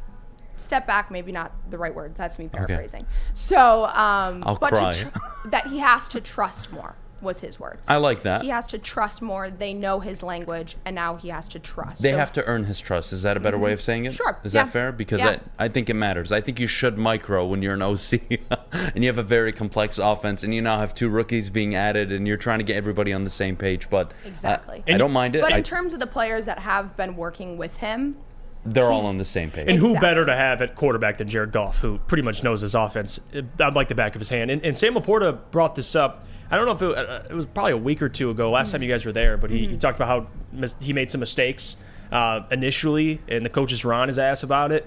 But it kind of shows how complex Ben Johnson's offense at the end of the day is. So if you can get it, once you get it, they'll be all right. But that's why they target guys that love football, because the complex offense they have already. Even last year, we always talk about the offense. It's not catered to one guy. Well, it's Amon-Ra St. Brown, and then who's ever open. There's a system. Right. You follow it. Here are your reads. Who's open? Get him the ball. I love that. I love that Works more for Jared than anything. Goff. But why is the offense struggling? And maybe it is because, and you guys are going to call me an asshole, but maybe it is because last year the receivers and everybody was lining up against Jeff Okudah and the secondary they had last year. And maybe this year it's a bit different because you got Cameron Sutton. It's a good defense. Better you got defense. C.J. Gardner-Johnson, Brian Branch out there, Tracy Walker hopefully returning for camp. I know he's not out there now, but Kirby Joseph, who looks like an absolute unit right now. He looks in great shape. Yeah. The secondary's a lot better. I would hope they're struggling. That actually is a sign of encouragement for me in the hopes that this defense can take a huge step forward this season. Well, you got to think, too, the offense facing the defense last year was a very different defense. To your point, they're probably just torching the defense. That's what I'm saying. Now you have a good offense who was top 5 last year, who's facing, I think, a top half defense with the Detroit Lions. So it's iron sharpens iron is essentially what it is. Which we also saw with the kickers yesterday. By the way, go into that, because I was reading the article, and I don't know, I would want to call Lucas out on this because they know how I feel about Badgley. Listen, Badgley's okay. Don't call out the social media team. It's not nice. No, Lucas, if you're listening, you know who I'm talking to you. He's listening. Michael Badgley, he's solid, but Parker Romo was out there, and he essentially couldn't miss till the 62? He went 6 for 7, and he missed. The only one he missed was at 63. And that's the undrafted player from the XFL, correct? Okay, well, watch out for Parker Romo. I hate the last name. I don't want him. I hope he gets cut. Got it right, 61. They went through perfect. He was spot on, and they all seemed to stay pretty center for the most part. Very clear. And then you have also Riley Patterson, who was 5 for 7. He missed at 47 and 57. But he made the 63. No, they had Parker. Only Parker had a nuke. That makes sense. Yeah, and again, guys, this is like OTAs. No one's saying that they're hitting big time kicks. Yeah. But at least the kicker position, we look at Badgley, and although it's figured out to some extent, I don't think Badgley's the future. It's why they got Riley Patterson. So, and he beat out Riley Patterson at least yesterday. So something to watch. Undrafted out of the XFL. The options there are going to be very interesting as we get closer and closer. But I mean, it was fun to see them out there because they turned it into an entire competition between the offense and the defense. Each kicker represented one, and then Patterson losing led to the defense having to hold a plank on the field. And keep in mind, it was 102 degrees, and there is no shade out there. Wow. And then they had to do that. Let me ask you this. Last year, we all got to watch on Hard Knocks how energetic OTAs were, how excited everybody was, pumped up. Jamal Williams crying in the middle of the huddle. Is that the same thing this year? Or is it more professional, dialed in, working on chemistry working on sharpening up and cleaning up a few mistakes that maybe they have, kinks in the offense or defense? Are they more professional this year? And I don't mean that they weren't last year, but are they more focused on what their objective is compared to last year, the rah-rah, trying to pump everybody up? We're sick of losing. I'm going to fucking cry for this shit. You know, is it different? Are the huddles different this year? Is the communication after a drill finishes more disciplined, focused, demanding excellence instead of just talking about how we all want to win games this year? Well, I will say they are far from where we can stand. So we're not getting the ins and outs of their conversations, but the feeling out there, I would say, is balanced. So you're getting that same Lions energy that everyone loved seeing last year on Hard Knocks, but you're also seeing a team that I believe knows that they can be dangerous this next season. They're working hard, they're running through those drills, and then when they're walking off the field, as we saw with Goff and J-Mo yesterday, when a mistake did happen, they're having those conversations afterwards as to how they can fix what just happened, what just went wrong. But then at the same time, you have Kirby Joseph, who I believe he got an interception, and then there was like this whole celebration afterwards. Did he do a backflip? No backflip. He's Okay. like figuring out, he did say he's figuring out what his celebration is going to be this year within what is allowed by the NFL. He can't do a backflip? I don't believe he can this Man. year. I don't believe he can. So he's trying to figure out what is next for his celebration. But there was still that camaraderie and that energy. And of course, Dan Campbell was down in the center of the team, planking with them when they had to plank. So, you know, he's still up to those same antics. But you could tell there was a little bit more, not gravity, but they seemed more grounded this year. That they know that they're trying to prove themselves and they're putting their heads down and they're going to work. So I got to ask, I got to get right to the meat and potatoes. What was Hendon Hooker doing? What's he up to? It's very interesting. That's what seeing- everyone wants to hear. Hendon Hooker. Is it? Come on, let's be real. Yes and no, because he's on the long list of 15, 16 that didn't participate yesterday. But he's out there and he's with I guess the what was he quarterback doing? group. Just hanging out by he's Ben? With the quarterback Okay, group. cool. Holding clipboards, baby. They're keeping them all together. Was not holding a clipboard at any point yesterday. All right. But involved, and when they're running those drills, he's standing right there with that core quarterback group, and they spent most of their time together yesterday, I would say, for over half of that practice, all as a core. So they're That's definitely awesome. finding that chemistry, and I think that is the biggest thing right now this spring is finding that chemistry, and we saw that with the issues in the offense. So there's still room to improve, but it's early and promising. A lot of good things going on, a lot of good starts, and it goes back. A lot of good fundamentals that they're instilling now that I think we will see pay off for those moments when, like Ben Johnson said, that they could have done more. All right. I love it. Let's take a break. When we get back, I want to get to Jameson Williams. Can the his season connection just with come golf. already? I know, man. June, July, and probably till the 15th of August is the most unbearable time of the year. So hard. It's fucking brutal. I wish I could just take a deep sleep and wake up on August 15th and just go live that morning. Yeah. Yeah, I can get with that. Seriously. Let's what's just the get right point to of it. Tigers, what? They're 2 games out? Like, we expect them to contend and actually continue this? Like, really? Oh. What? Have to talk about NBA draft prospects? So fucking excited. It's gonna be a horrible let's just get to the 2.5 months. season. We're I'm gonna with be you. talking about food, dictators, and peanut butter and jelly at this point. God damn Yeah, it. unfortunately, Football, that please. sounds about please, right. Please. We're so close. I got to pick a draft day party, by the way, for my fantasy football league. We're all voting on it. And Didn't you host one? Yeah. Yeah, that was last yeah, year? It was or- last year. Okay. Yeah. I remember saying this that. year I'm not hosting. It's going to be at the commissioner's house. So, you know, The commissioner's house. Yeah, like, yeah. this guy is some big... Who is this? I'm gonna have my baby boy with me for the draft, though. I can't wait. Hopefully that's that is awesome. Hopefully that's the luck I need to draft somebody top 5, and he gets hurt for the whole fucking year, knowing my luck. Then I'm gonna look at my kid and say, "I'm never bringing you here again." Let's take a break. When we get back, Jameson Williams coming up next. But before we go, Gabby, our good friends over at Cintron. Cintron is the official energy drink of the Detroit Red Wings, and if you go to drinkcintron.com/Woodward, you can try a 6-pack for $15 plus free shipping. How would you like to win not one, but 2 vehicles of your choice? One for you and one for your wife, your girlfriend, or your best bud. Get to Lady Jane's today for an award-winning haircut and automatically enter for your chance to win. Courtesy of Les Stanford Buick GMC of Ferndale. Lady Jane's, open 7 days a week, walk in anytime. It's wicked awesome. Since the dawn of moving people, Chevrolet has led the way. The world of transportation is changing. At Feldman Chevrolet, we are leading the charge forward. With every electric vehicle, every mile traveled, one Feldman at a time. The company that puts more Chevys on Michigan roads is now the #1 name for Chevy electric vehicles. Woodward Avenue, the first paved road in America. Woodward Sports, the first sports network born in Detroit and made for Detroit.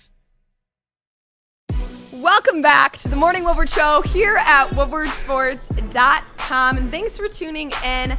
We are recapping OTA number 5 out of Allen Park yesterday that I had the opportunity to go down and cover for Woodward Sports. And now we're going to get into a little bit of the follow-up conversations from Dan Campbell after Jameson Williams spoke with the media last week about his gambling and social media use. Dan Campbell met with the media before OTAs today and discussed Jameson Williams' comments last week following practice regarding his gambling and social media use. He's a work in progress. He's got room to grow and develop, to continue to mature as a player, a person in this league. And I do see growth.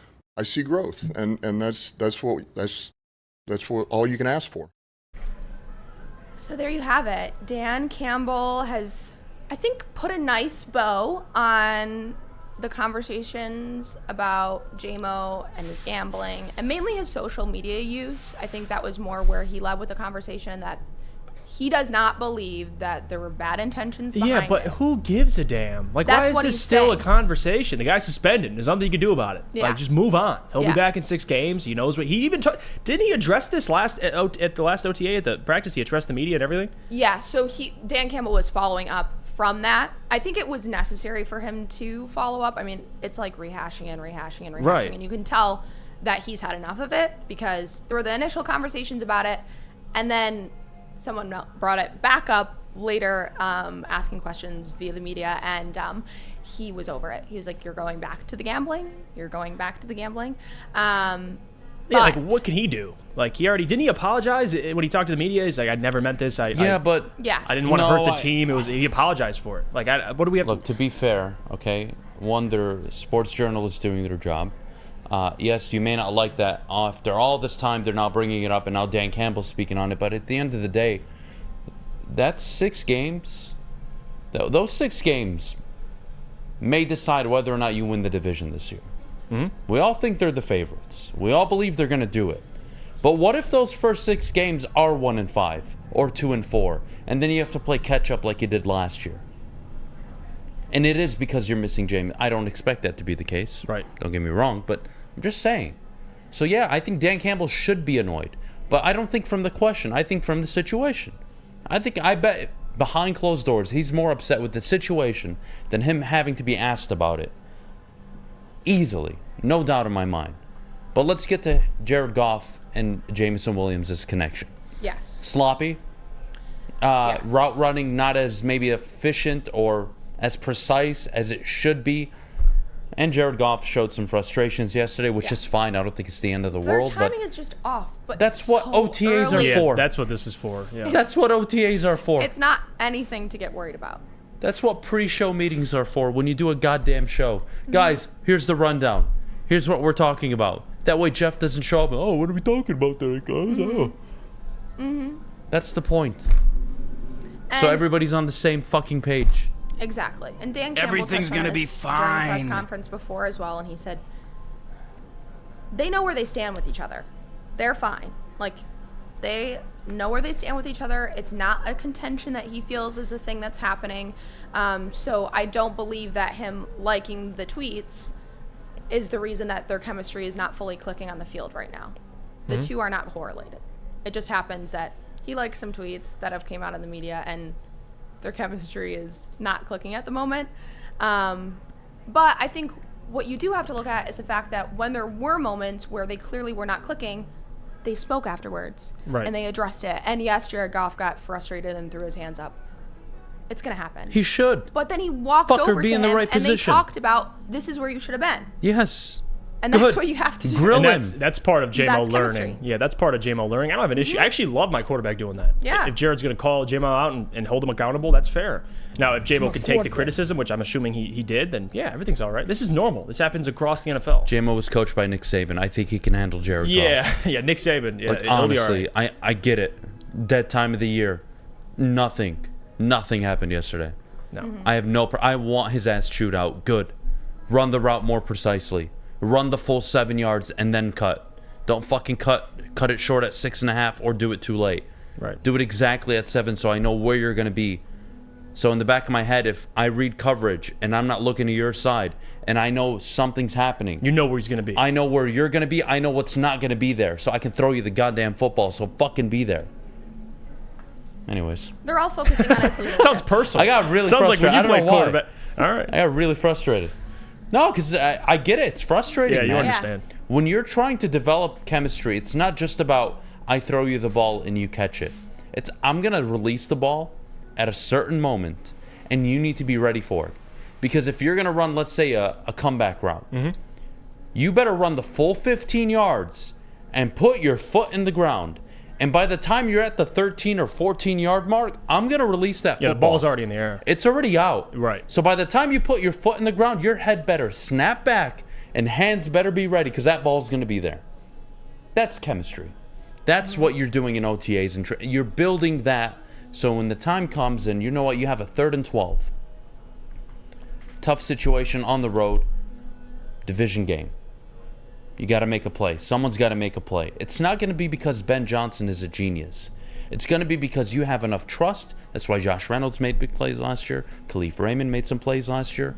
You have trust between your quarterback and your wide receiver. They know where they're going to be, when they're going to be there, and how quickly the ball is going to get there. That's what chemistry is. Yeah. It's so important. And in the NFL, it matters even more. The windows become that much smaller in the NFL compared to college. So JMO is now understanding that. And you saw Jared and Amon-Ra click halfway through his first season. Eventually, it's going to get there. I'm not worried at all. It will. It's coming. And then not to do exactly what Dan Campbell got kind of mad about yesterday, but to go back to the gambling, they did touch on exactly what we were talking about. I believe it was earlier this week or last week. Where was the break in communication? Yes. And Dan Campbell touched on that, and especially looking forward to this potential rumored additional person from the Lions that may or may not allegedly come out that there's another person that is involved in this gambling wave. They don't know all the details, he said. It's completely in the league's hands. But the main takeaway is that the break of the communication was between the NFL and the players. Because he said that as an organization, they're now placing a much more emphasis on focusing on the rules with them, emphasizing, rehashing, going over I'm these rules confused with by them. that. So if it's a break between the NFL and the players, I know the NFL sends out memos, but they also send them out to the teams. So it is the Lions' responsibility to ensure that there is no break. That's why there's a team. I don't want to speak on it as if I know what happened. Yeah. But that doesn't make sense to me. Yeah, maybe it seems I'm like taking it the the wrong Lions way. are the middleman in this situation, or his agent partially. But And yeah, maybe they don't want to throw anybody under the bus. Fine. Yeah. I can respect you want to protect your people, no problem. But I'm sure internally, this can't happen. Well, especially when New Lions rules always come out. especially when Lions employees also faced. It was 3 staff members Right. before, I believe, and then all the players that it happened to. Look, again, you want to call it a stupid rule, whatever. I don't care. It was a rule.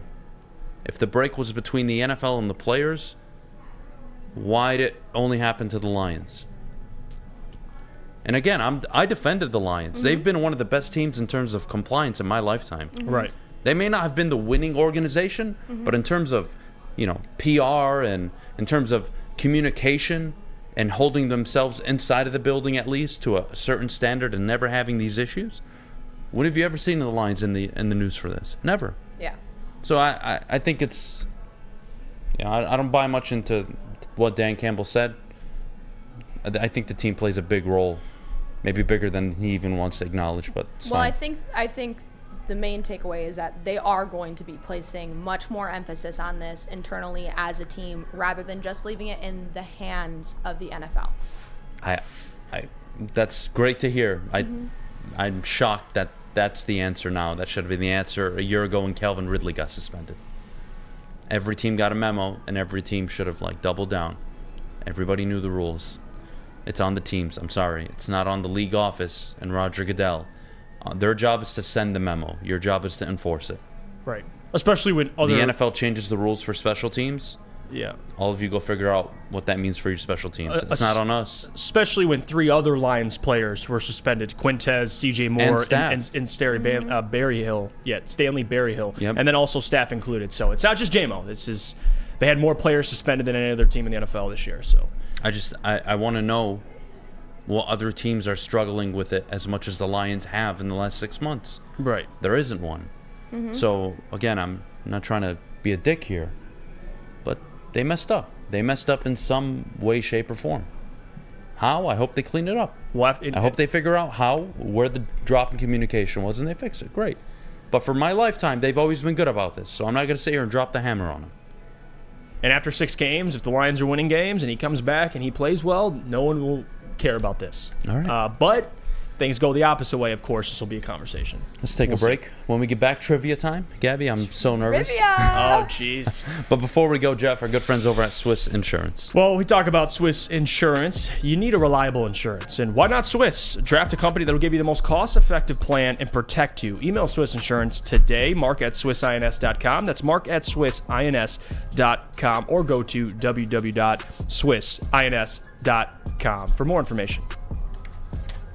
By now you know me, Christina Gennari, as the obvious choice in real estate. And you know my website, soldchristina.com, as your #1 resource for buying or selling your home. Myself, along with my amazing staff, pride ourselves on making your home buying and selling experience a relaxing and easy one. Come see why we are the obvious choice. Christina Gennari at soldchristina.com, the obvious choice in real estate. At work and at home, we're there with smarter security solutions. Featuring complete automation with customized alerts and more. For over 90 years, we've been the company that's been counted on to protect what matters most, all with personalized service and care. Right now, for a limited time, receive a free video device plus free installation with a new home system. Guardian Alarm. We protect Michigan. The only sports network in Detroit that starts with a W. You know, because we win. Woodward Sports, Detroit's winning sports network.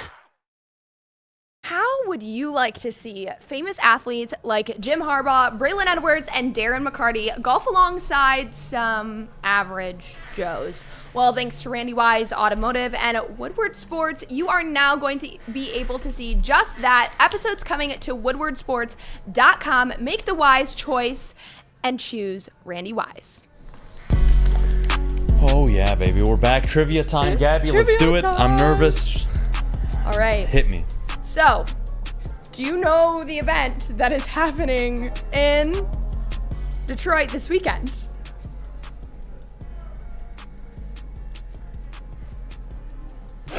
No. I'm waiting on you to answer. The fuck am I supposed to answer? No, obviously. If I Yes, knew, no. I would. It is the Detroit Grand Prix. Grand Prix. Weekend. Oh yeah, that's Dan Campbell wore the helmet, which we had fun with when he did that. So yeah, Grand Prix. The Detroit Grand Prix is this weekend, so a little bit more racing trivia for us today, Wow, which I'm so sure excited. Jeff and Adam are thrilled about. So thrilled. But let's get things started. Alex, Oh, if you God. could, please. Question number 1. When can I kill myself? 1 second. First question. What is the Detroit Grand Prix track length? Can I ask a question? Yeah. How many laps are in the Grand Prix? No questions. Why? That matters. I'll go. That matters. Okay, so I'm using critical thinking. No, this is bullshit. I want my phone a friend. No. Critical thinking here. 10 miles. That doesn't look like 2.54 or 1.7. So I'm eliminating 10. I'm gonna go. The Grand Prix. You answer first. Fuck you guys. Fuck you. You answer first. Give me 4. B. How many minutes is the average lap in a fucking Formula 1? Answer the question, Adam. I need help. Just answer the question. C. That was my other one. Fuck Oh you. my God, you always do this. No, stuff. no, Let's- I went let's B. this, I went But B. then I'm gonna go backwards. Well, who's right? Neither of you. Fuck! The answer was it? is D. 1.7 miles. This is stupid. I hate this game already. Yeah. Okay. Well, whatever. All right. 0-0. The next one is in 1989. The race moved after not being able to reach agreements. Where did the Detroit Grand Prix race move to? Obviously, has to be Vegas. B. Wait. Why are you saying that with so much confidence? Vegas Grand Prix. That don't sound right. Dallas Grand Prix. All right. You know what? Go D for Dallas since you like dick. Go ahead. Why you gotta do that? Why is Phoenix underlined? I think Phoenix might be the answer because she fucked up. Maybe that's it. Give I'm me gonna Phoenix. go C because you underlined it. Damn. I screwed up. Yes. Yes. No, Vegas. All right. All right, that's go Phoenix. All right. 1-1. The fact that it took you both that long to realize that it was underlined. Hey, I point. You're Critical welcome for thinking. the freebie. Critical thinking. Critical thinking here. Jeez. 1-1. Let's go. All right. 1-1. What year did the Grand Prix switch from Formula One to IndyCar? Well, I'm gonna go 1988. I'm gonna go 2000, B. 2005. C. The answer is 1988. Oh my. Bitch. You wanna know why I knew that? Why? Because How do you for know as that? much of as I live under a rock, never in my life have I ever read a newspaper or seen any headline news that ever said they fucking changed it in my lifetime. So I went before my lifetime, 1988. Actually, that's fair. That's very fair. Critical thinking, bitch. Okay. 2-1. All right. Now 2-1. Let's fire this back 2 to up. 1. Let's go. Who won the last Detroit Grand Prix? Oh, I have no idea. Dude. All right, Marco Andretti's a Formula One driver, so he's off the list.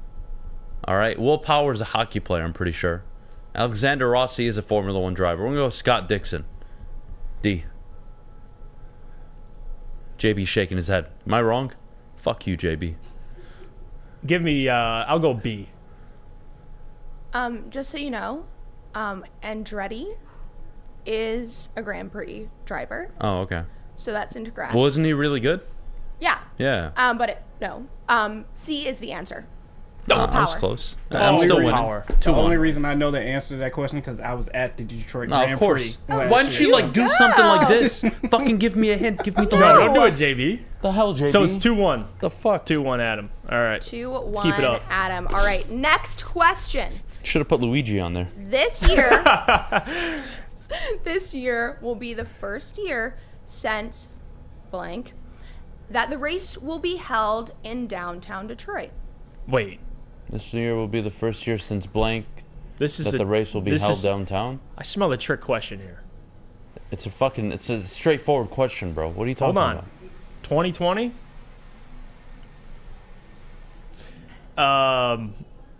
Man, now I'm gonna Downtown, you fuckhead. what? What is it? What is it? Okay, you're gonna go with 1989? Is that your We'll answer? go, okay. I'm gonna go 2007. Yeah, I'll go A. Oh, fuck you. Don't copy me. No, All give me right. C. No, it's fine. No, do A. So No, I don't have wanna the do the lead same. no I matter don't what. wanna do the same. No, I have the lead no matter what. Go ahead. Shut it up. And then if you fuck up and it is A, I have a 2-point lead. Think about that. Okay, go A. Go A.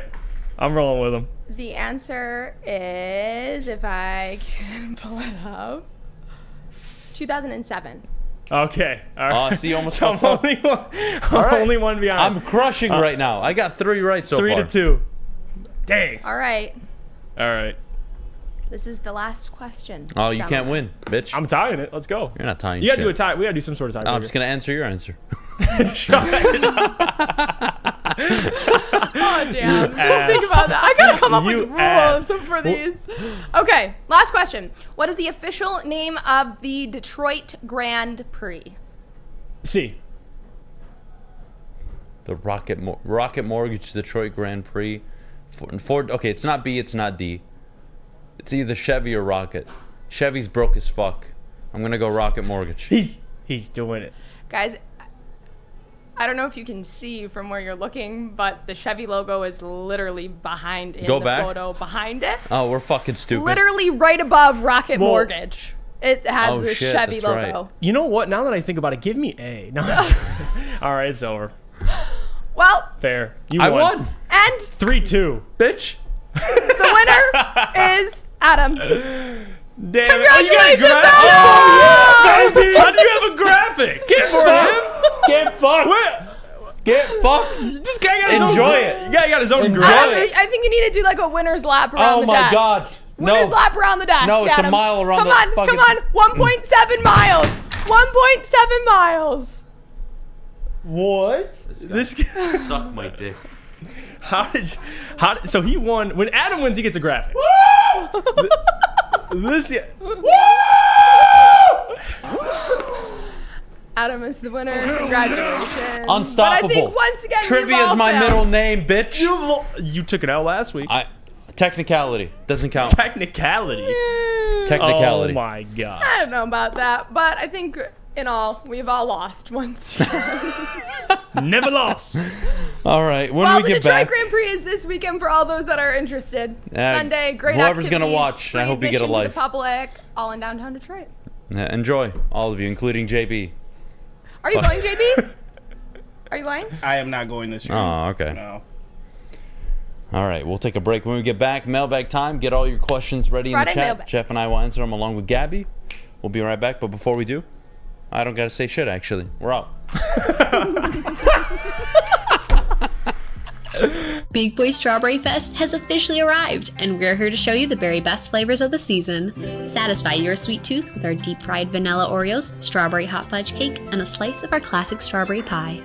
But that's not all. Cool off on a refreshing summer splash salad, or savor the flavors of our chicken Caesar wrap and strawberry bacon chicken wrap.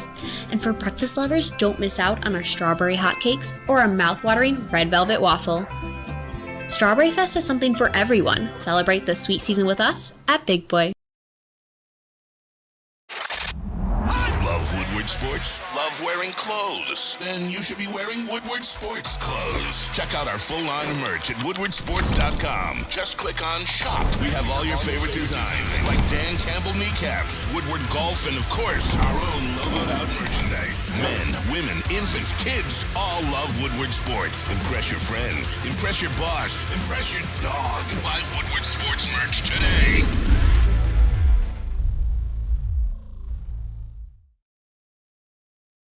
Welcome back to the Morning Woodward Show here at woodwardsports.com. Thanks for tuning in today and all week. You can catch all shows at woodwardsports.com. We have Big D Energy from 11 to 1, Ermanni and Edwards with Maz from 2 to 4, and the Heavyweights from 5 to 7. Follow us on all social media at Woodward Sports. Download our podcast episodes and leave a 5-star review, and like and subscribe if you're watching on YouTube. And don't forget to get involved in the chat, especially right now for mailbag.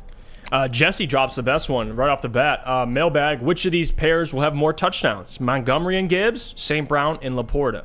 I'm going to go, touchdowns is Montgomery weird. and Gibbs. I was going to say, rushing and receiving, it's going to be Montgomery and St. Gibbs. Brown isn't a high-volume, double-digit touchdown receiver, and Sam Laporta's a rookie. I'm going to go with David Montgomery. I expect him to get anywhere from 9 to 11 rushing touchdowns, and give me another 5 to 8 with Jahmyr Gibbs.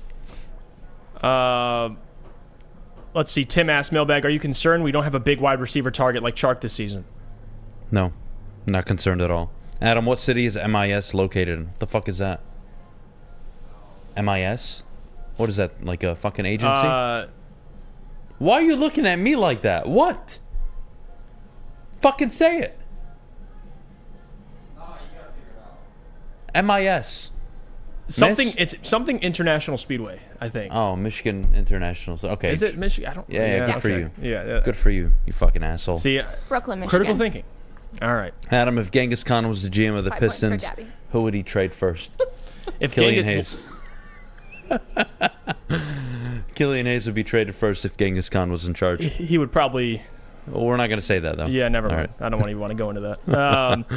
Oh, Mailbag, God. Dre asks, with the suspension, do you guys think Jameson should get playing time in all 3 preseason games for playing experience? Need to stop treating him so delicately. Yes. Oh, absolutely, yeah. Give him run. Because, again, 6 games, he won't be able to practice with the team during that stretch. He'll just be chilling. So, yeah, preseason, I think, is a must for him. Is a must. All right. Jesse's asking, who are you picking, Harry Styles or Ed Sheeran? Well, based on who I'd fuck, I'd rather fuck Harry Styles. Music-wise, Harry Styles Well, that's or my Ed Sheeran? criteria, because I don't listen to either. Hey, what's your answer, Jeff? Neither. Harry Styles, Ed Sheeran? I think Harry Styles wins this in a landslide. No, it's Ed Again, Sheeran. Ed Sheeran is the Taylor Swift of men. I like Ed Sheeran's music. How many times do you want to hear about some girl breaking his heart? No, Is that not his music? no. Am I Okay, not knowing who Ed Sheeran is? Follow up, Rihanna or Beyonce? Oh, Rihanna, 100%. Not even fucking Yeah, close. I'll go Riri. No, it's Rihanna. Yeah. Sorry, Beyonce. Not gonna. Should have put a ring Gabby, on it. you answer. So my answer is split. But right now I'm Rihanna. The But respect growing level's up, gotta I was be Beyonce. obsessed with Beyonce. Yeah, of course. The respect level's there for Beyonce, but Rihanna. But it switched to Rihanna. Yeah. Yep. I'm thinking next week trivia we do R&B. a little music. I'm down. A little music. Depending on the genre, I think I'll cook Adam. I think we got to do a mixed bag, and I think You'd be that amazed. you will be right. Actually, I was listening to music before you were even fucking born. Back when Bill Clinton used to show up on my soundtracks on LimeWire, all right? So you did not bring up LimeWire. I used to fucking pirate All right. music like a motherfucker. All right, well, that's how I man. LimeWire. You're legit. Hell yeah, JB. JB did it too. He got arrested though. I didn't. Mike G, mail sack. Who's smoother, JB or Michael B. Jordan? I got to give that one to JB. fucks. JB. Yeah. Oh yeah, JB's smooth as hell. Oh damn! Thank you Puts guys. that I was gonna say buttercream Michael on B. his- Jordan, but all right, I'll take it. Michael B. Jordan ain't got some nothing. credit, JB. I know, JB. yes, I should. I mean, he can act. So what? So what? So what? Can he put drops? Booter wants to know who would win at go-kart from Morning Woodward Show. That was Okay, written well down. you wouldn't. But You yeah. wouldn't. 100%. Who would win a go-kart race? Oh, Because he would drive the speed limit. I would. I'd be cooking. Jeff. Me and you would be trying to. Me and you would be trying to kill each other. I think essentially. Maybe JB would come flying past us. Who knows? I don't think there's a speed limit on a go-kart track. I don't even think go-karts have speedometers. I'm out for blood on the go-kart track. I'll give so. the nod to Jeff. He'll probably win. You guys clearly have not seen me drive. Thankfully. I'll be throwing stuff out of my go-kart like Mario Kart. I'll just be throwing stuff out. Oh God. Let's what see. other questions do we have on here? Gabby would win. The boys would crash each other out. That's probably true. 100%. Yep. Oh God. Gabby got that letter. Tuning in late. If it wasn't discussed already, what do you make of Hopkins and Goff following each other on Instagram? Hopkins can go fuck himself. He's not gonna be a Detroit Oh, Lion. look at this question. Seven Lakes Productions. Shout out to Tanner for dropping the question. Mailbag. Who wins in a foot race out of everyone at I Woodward think Sports? I cook you. I think I You win. think? I think I cook you. I've aged, but I promise you, I probably cook you. I ain't gonna lie, I'm getting cooked. I Adam, cook when you. was the last time that you did cardio? I do cardio like 3-4 times a week. Jeff, when was the last time you did cardio? Every day. Oh wow. Every day I go to the gym, I do cardio. Well, the gym doesn't count as what type cardio. of- We're talking running. I run. You run every day at the gym? Yeah. On a treadmill? Yes. Puss. Not trying to brag, but come on. I mean, I play sports 3 times a week where I have to run full speed. So I would be running, looking back at you. all right, we'll do a race. We'll do Okay. a race next week. Let's do it. Surprise, All I right. win. We'll do a do race next week. I'll own Woodward. Fuck it. Deal? Let's do it. All right. And Down Woodward. when you get cooked, we won't show the video. No, show it. No. We won't No, show it. show it because I when know I win, we won't. We know if, what's going to happen. If you win, you can show it. It's inevitable. What's going to happen? But you're not going to win. It's I already promise written. you. I It's already promise you. written in the book. You got to read it. You'd be amazed. It's already written. You'd be amazed. It is already I play written. soccer twice a week. I'm running a whole fucking football field for an hour and a half. Really? So. How fast though? You're probably jogging. No, like full speed, probably 30% of the time. It's a lot. All right. Yeah. All right. Look, man, don't let my age fool you. All right. I still cook. I'm just saying. There has to be stretching beforehand. Now that's Oh kind my of God, that one of stretching you is gonna so injure important. yourself. I'm 29 now. I have to stretch so much. It's not even funny. I have to like stretch every goddamn muscle in my body. It's horrible. I feel like you're gonna stretching- pull something. And next week we'll have Adam's aerobic video showing Oh, all yeah. over sports. You how guys do not properly wanna see me stretch. before a race. Stretching and ice needs to be So funny. on hand when this race happens. JB, who wins in a race? Me or Jeff? Come on. JB, I got some African European in me. I need to see both of your leg lengths. Yeah. Jeff is fucking Italian. I'm taller, so I have longer legs. So Just because you're taller doesn't mean That you have doesn't mean longer shit. Check legs. them right now. doesn't mean Do shit. it. I don't care if you have taller legs. That doesn't Okay. mean shit. You see this? You see the Look, camera I come screen? from a track family, bro. I actually know Just how to because run. you come from a track Yeah, I family know doesn't how mean to you're run. good at track. No, it's a huge difference when you're racing. Both of my I brothers know are how to great at run. running. You're gonna run like a fucking T-Rex. No. I can go backwards. I'll backpedal, and I'll still be looking at Adam. Well, we can get it done. God. We'll go right on Woodward. All right, you're gonna get cooked, dude, and you're gonna lose like so much self-esteem. It's not even gonna be funny. You might not even do the show after. I'm telling you, you're just gonna be so depressed. If I lose to you, I'll retire. I'm serious. Yeah, I know. This whole That's- thing, I'll that's just the call it problem. quits. There's no Who wins in way. a three-point contest, me or you? I can shoot. That's the problem, though. Okay. Because I'm more well-rounded than you. I feel like for you, you just go outside and shoot. That's all you can do. So That's maybe, all I know how to do. Yeah, All I maybe- know how to do is shoot and pass. I think it'd be close. No, But if we- I think you'd beat me at three-point shooting. Because I have faith in you. I think mid-range free throws, I'd probably destroy you. Wow. Yeah, like no, legit destroy Wow. you. 100%. Now we're talking just overall. We're gonna do a race, a one-on-one. We'll do it all. I'm down, man. Summer camp, like what was that, field day? Yeah, I was gonna say Adam field day. versus Jeff field day. That's Woodward barbecue. field down. day. That's There you barbecue go. Field chicken. day. I'm Well, down. and to close things out for this mailbag segment, thanks to Mike G, Jeff is faster. He came, he saw, he sprinted. Drop the mic. Drop Yeah, the mic. Okay. That's what the tattoo. See, it was all in destiny. I get the tattoo. We race. I destroy you. When are you gonna invite me to play basketball with you and your fucking friends? By the way, huh? You really want to play? Yeah. All right, let's Fuck go. it. Invite me. I would love to have you out there. I'll be your Jeff's version of hair is Austin more Reeves. I got you. I'll be Austin Reeves. I'll be the white guy that just does some shit. You know? Yeah. Yeah. People don't know my hair actually. When I'm running, gives me more speed. I don't know how. Don't ask questions. But Aerodynamics. yeah, it's aerodynamic. So that's how we're gonna do it. Oh, it'd be hilarious. We should do a live show though Yeah. from the field. Yeah. I think that's how we should set it up. So we should get with Justin, Yep. figure out what cameras we need to take down there, Yep. have like a desk for us to commentate and talk on, Yep. and then action cameras to like record the whole thing. I think this is fantastic. Content. Okay. Content. Okay, let's see how soon we can do this. Okay. I'd like to do it sooner than later. So. Great. Let's do Cool. it. I'm still waiting All right. on this 3-on-3 tournament. Yeah, It's but gonna they all be a backed part out. of it. They all backed out. They don't want to play us. Easy and Spence think they can just back their way into the post. They're never going to get the ball. Like, you know how easy it is to play against fat people? You just jog for like 10 seconds and they have to stop. And they're about to fucking have a heart attack. Sorry. Thank you for tuning in to the Morning Woodward Show here at WoodwardSports.com. Thanks for tuning in all week. We'll see you back here on Monday. Jeff, Adam, JB, Alex, myself, have a wonderful and safe weekend and tune in at 11 a.m. for Big D Energy.